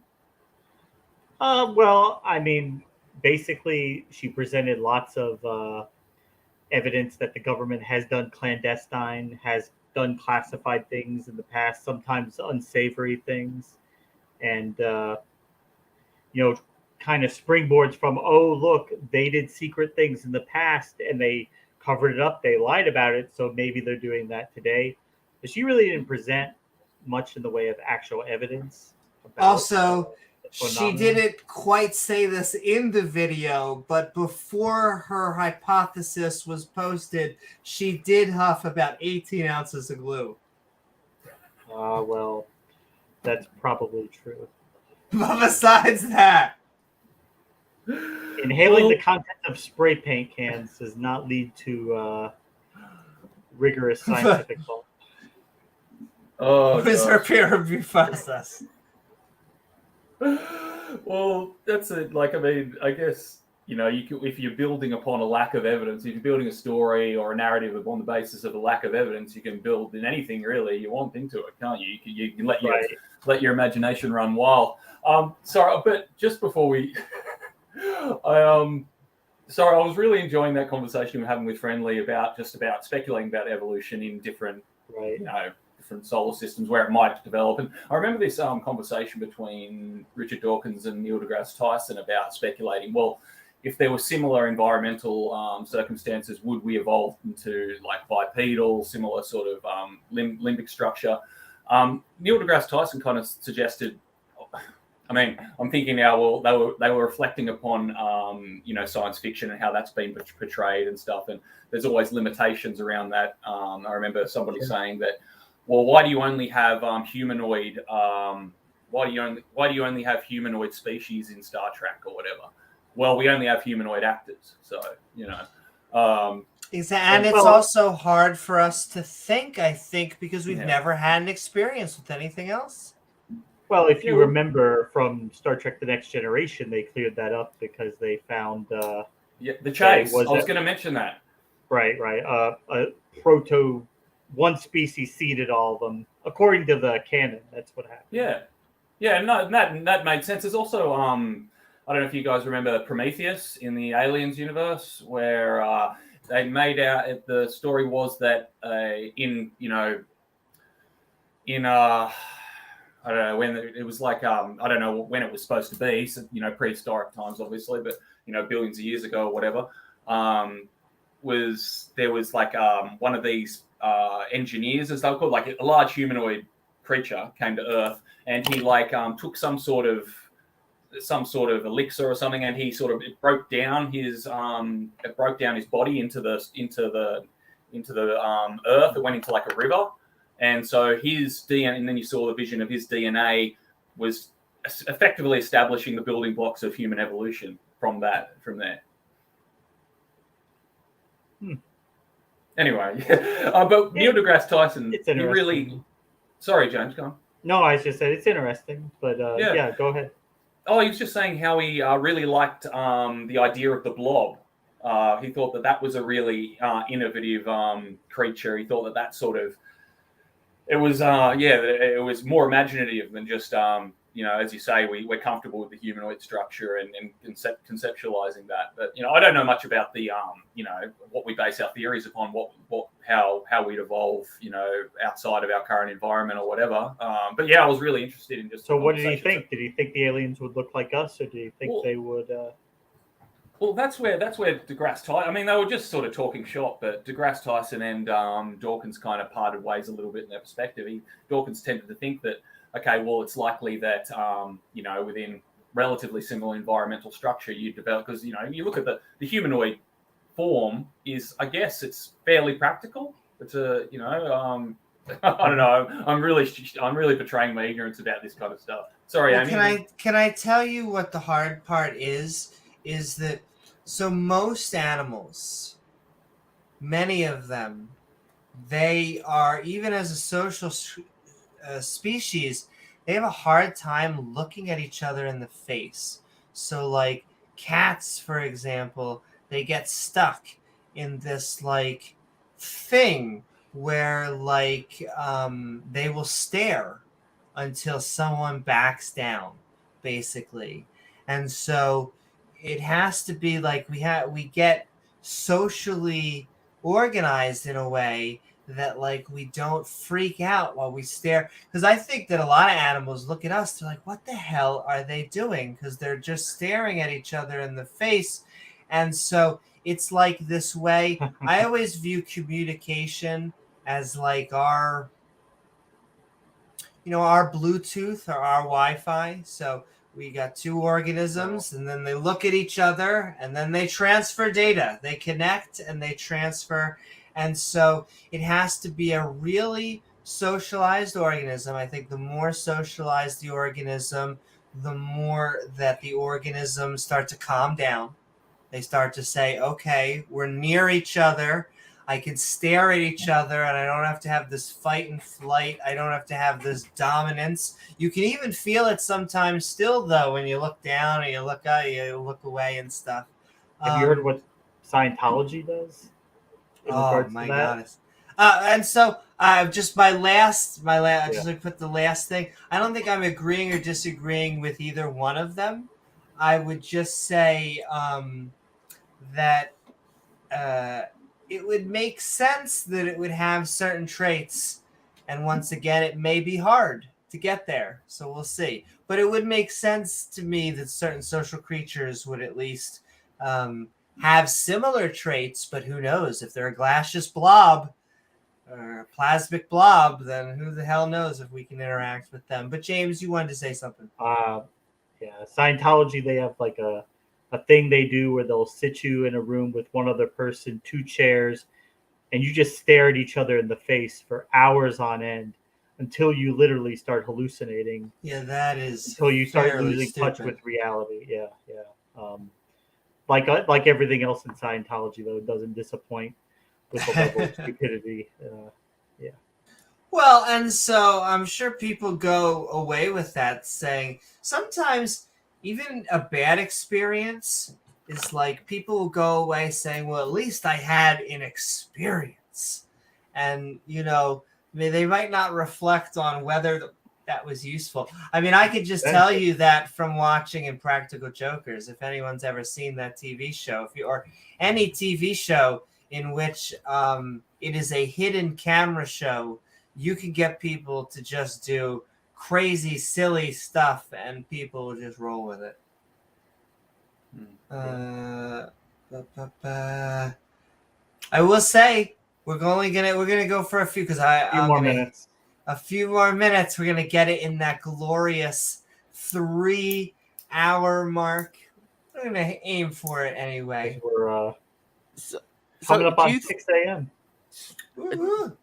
Do you think, as a final point, and go ahead. they would have a consciousness? Because what I've heard is that if they were an entity that were trying to travel through space, etc., then it may not be that it's them physically, but a consciousness, or that some of these aircrafts were based on consciousness. So I would bet, at least, if we're going with an organism that wants to communicate with us, I would say it has to be conscious. Now, it may not be, because to me, consciousness is like the system of alertness. It is an organism that can have this template of being awake and being asleep, because that's what you think of. Think about when you lose your conscious, when you gain conscious. It is the system of alertness. Now, I think that we have lots of stuff layered on top. Once again, we'll just going with my model that I keep shilling for. You're alert, but then it'll be in the textbooks one day. Well, and I would like that one day, but only if my model has been peer reviewed. It has been, gone through rigorous studies, and there is so rigorous, and then there's a synthetic version of it. And I'm happy to say so, because that is what it means to actually put yourself on a scientific standard. And so I forget what I was and then on top of being alert, I think that they are sentient. And my definition of sentient is that they are both have access to memory and emotion. And it's those two things. So they're alert, but then they are also making memories that they can tie to emotions. Emotions, to me, are brain states, and the brain states are the labels that we put on data. And just, the non-technical terminology is you could just look at a mouse, and the mouse is going through, it's alert and awake, but it gets zapped to shit when it goes through this maze on the right side. And so it's like, wow, I'm not going on the right side the next time. I'm going to make a memory, going to label this, doesn't feel good. Go, and you go through this, and then it eventually gets the cheese, and so you have a conscious, sentient being. But then you want to keep on going down, and so this is, by the way, James, this is why, and I'm on my final. This is why I'm about to graduate my undergrad bio course, and I have all these degrees. I can't help myself. Do it. Having fun and mitosis and meiosis and epigenetics. And then so then you, on top of this, though, you then have my introspective layer. And the introspective layer is data about data. And that's just when you start to get the mirror test, when you start to get, you are really starting to think about thinking and stuff like that. And just the stuff that you can gain from that. There's that whole thing. I know. Well, and see, it's so funny. I understand. You once said you were like, oh, the Amy's just doing this philosophy or this theorizing. I guess I have to admit, it is in the realm. I am kind of doing. I said that conscious theory a long time ago, and trust me, it was useful because in a way. Well, you are doing, and that's what it's a PhD. It's a PhD in philosophy. You are trying to basically put a hypothesis, a framework forward, but then hopefully you get data. You go out, you do research. I don't think it's a bad thing to try to no. come up with your own model. Not at all. It made me realize I don't think we have a really good framework for a lot of these things. I think they're like islands. It's not that we know nothing about consciousness. We actually know quite a lot. I just think that there's islands of information, and I'm just trying to tie it all together. Well, I think you're doing a pretty good job of this. No, I think you're doing a decent job of describing how it works without describing at the core what it is, maybe. Like, I don't know. You're describing it, but I don't know. Okay. I think it's hard to, what I would say is that it is, that the consciousness is the emergence of all of our senses in real time.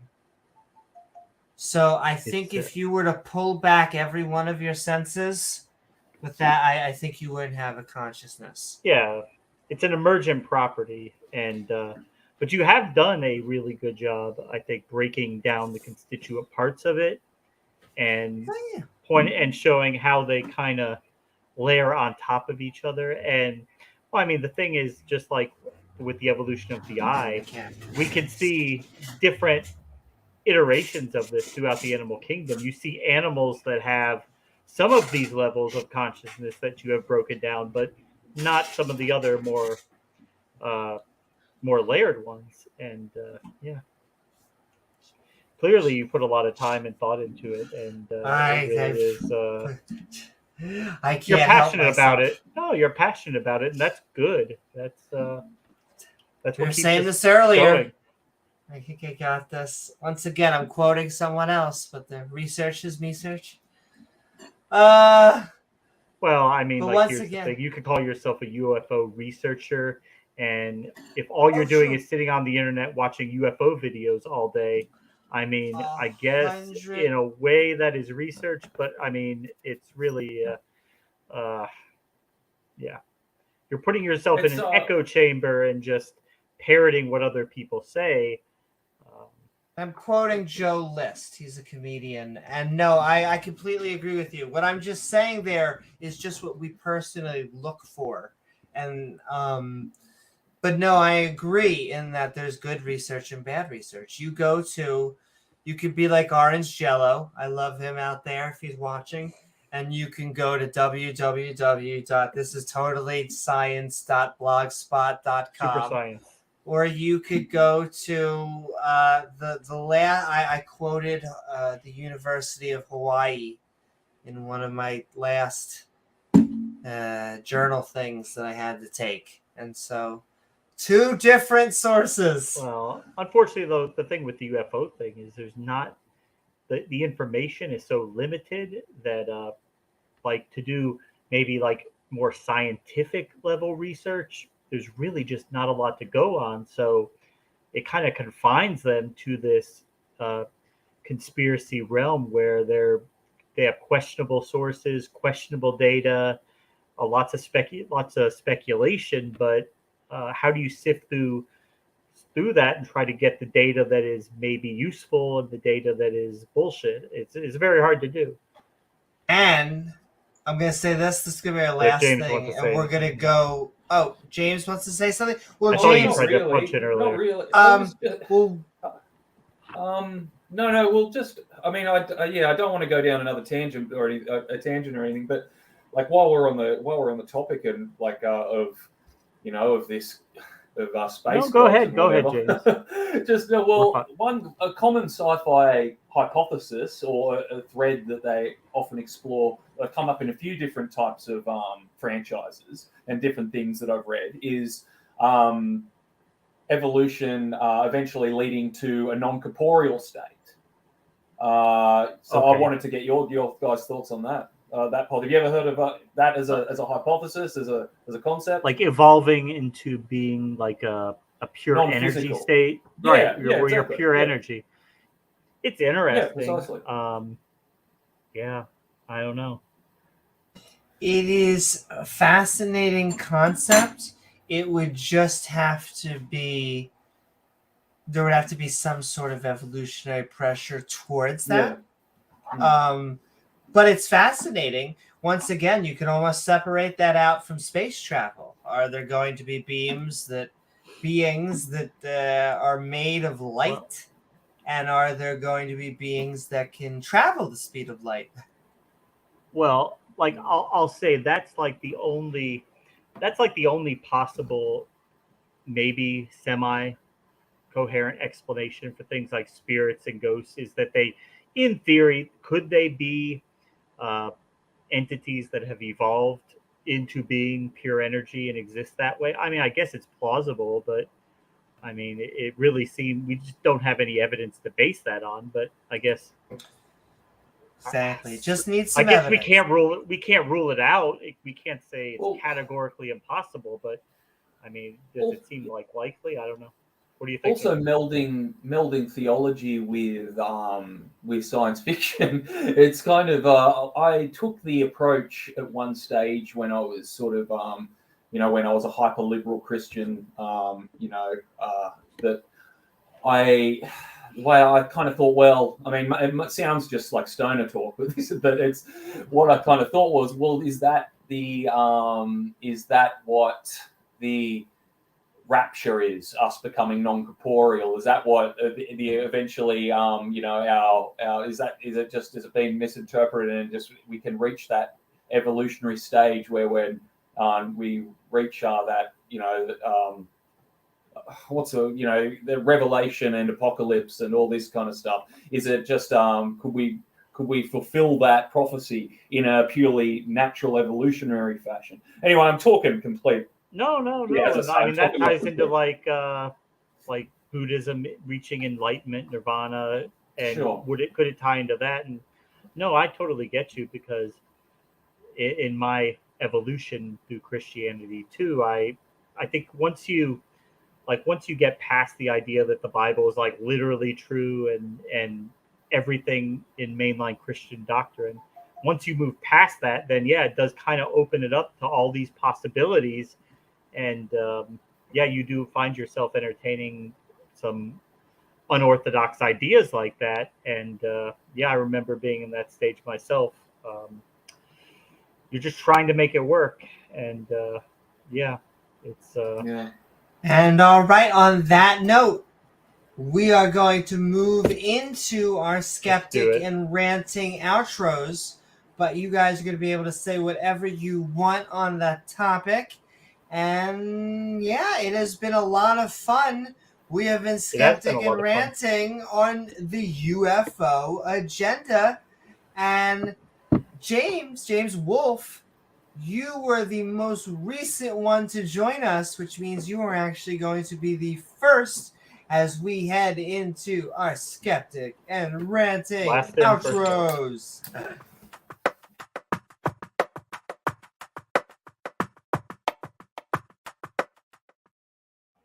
Woohoo! Thank you for joining us, James Wolfe. It was lovely to have you on. It is lovely to have, like I said, someone who does something that the creationists are highly allergic to. Showering? Which is research. Oh. Close. But thank you for skeptic and ranting on us about the UFO agenda, what you got going on, and what are your final thoughts? Thanks, Amy James, friendly for the chat. There's a few things I could say. I'll try and keep it relatively brief, though. You got me thinking. You reminded me then of Ancient Aliens, Amy, and about pseudo history and how we can't explain something. We can't explain something, so we'll chuck aliens in there. So many things just stem from an argument from personal incredulity, don't they? Ignorance and incredulity, yeah, you got it. But what I wanted to just quickly touch on was that I've been in, I don't know, I've mentioned this, I've been in mental health work for a long time. And one thing I've dealt with a lot is the correlation between psychosis, between mental health disorder. I don't want to say anything authoritative. This is all just based upon my experience. But the correlation between conspiracy theories and mental health disorders and psychosis is pretty compelling. It's sort of like and it being fed by drug and alcohol misuse as well. It seems to heavy correlation between all those paranoia. Things. Yeah, absolutely. And I'll take an example. I mean, it might be drawing along, but I'm not huge on slippery slope arguments, but I think this is a valid example I'm going to use. I did know this one client of mine who was. I remember this conversation. It started with the World Trade Center. That's where it started, and a lot of people would say, "Oh, that's a thief." Yeah. So, that's the starting point. That was the most innocent it got. It was where it ended up was in my past lives, I was hanging out with I was hanging out in ancient Egypt. But not just ancient Egypt in the historical sense, ancient Egypt in the mythological sense. So hanging out with that took a wild turn. Yeah, well, it was a bit of a build up to get there, but that was so he's hanging out with the likes of Ra and Osiris and things like that. So I don't know. I mean, yeah, as I said earlier, if you start to fill in the gaps of your knowledge with just wild speculation and what you want to believe, whatever appeals to your narrative. I don't know. You're going to end up, in a place where your epistemology can send you into some dangerous places. You're going to leave yourself. Yeah, you're going to believe yourself vulnerable to certain things. Yeah. Well, yeah, but it was a fun chat. Thanks, guys. Really appreciate it. I mean, we should probably do. Very much, James Wolfe. We should probably do more streams on topics like this. It does seem to interest a lot of people. Well, it was just an interesting merger. And so, like I said, I don't think... Right. Well, I guess UFOs kind of, because we cover conspiracy and whatever, though they hate the C word. But...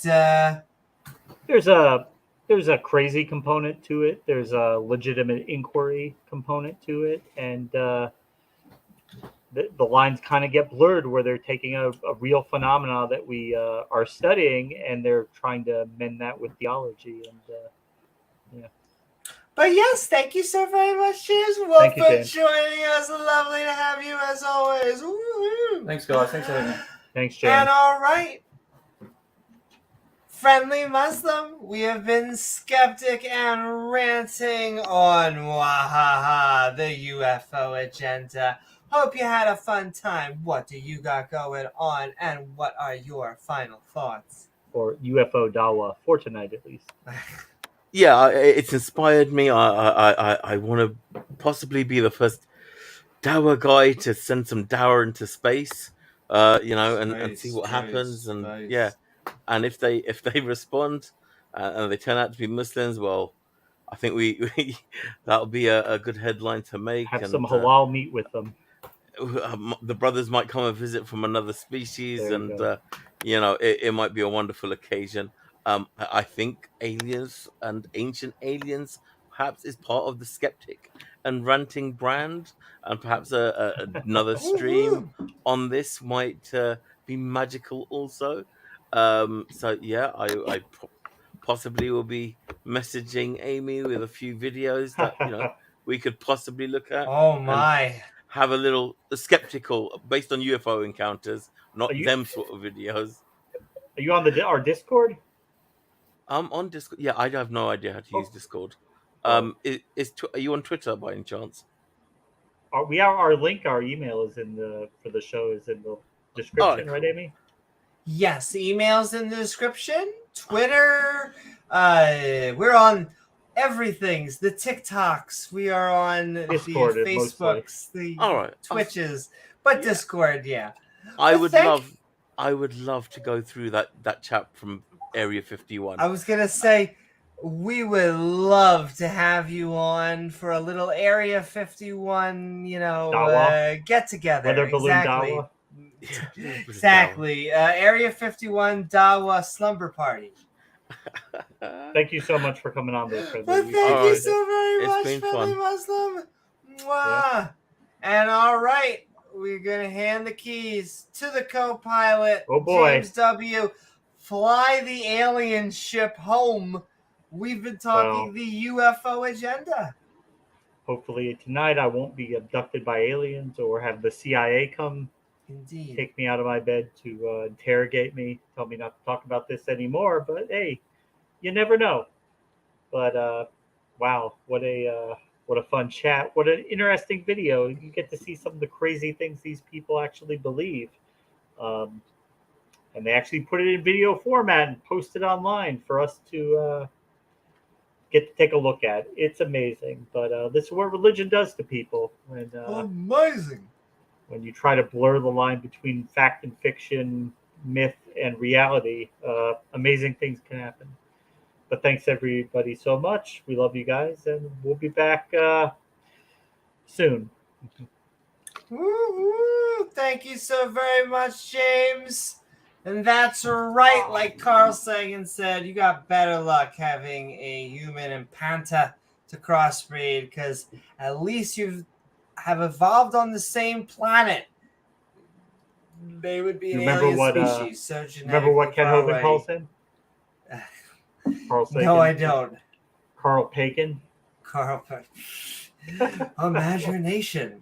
Though I hope you all had a fun time on this episode of Skeptic Thanks, Ephraim. and Ranting UFO Agenda, where we watched a video Muslim from aliens, the that's right, channel Real Bible, Real Life, Real Times right now. Real Called crazy. UFO Agenda Part 1, which means, we're coming back, ladies and gentlemen. More Declassifying probing. info is evidence of historic lies for a good time that was out of this world. Oh my. However, I would like to thank my co-host, James W. And our producer right here. Along with our producer, Gizmo, and our guests, Friendly and Wolfe. Woo-hoo! Thanks so much for coming on, as guys. well as the people in chat, our awesome mods who make the stream so great, and of course, lovely viewers like you who make this channel even possible. If you enjoy the show, please don't forget to like, follow, or subscribe, because then you gain access to that all button icon, which will send you reminders to join our live streams, or hey, leave a comment once the video is done. You can also leave a super thanks, and we'll read it back as thanks on the next episode. We also have a Skeptic and Ranting Discord server, the link of which is in the description below, along with our fantastic channel members who you can join by hitting that button and getting access to emojis and badges that evolve. Though the best way to help us and support us making even more content is to unlock some unique perks by checking out our Patreon at patreon.com/Amy Newman. I am Amy Newman, and we will see you all on the next episode of Skeptic Ball Z. Good night, everyone. Good night, guys. Mwah.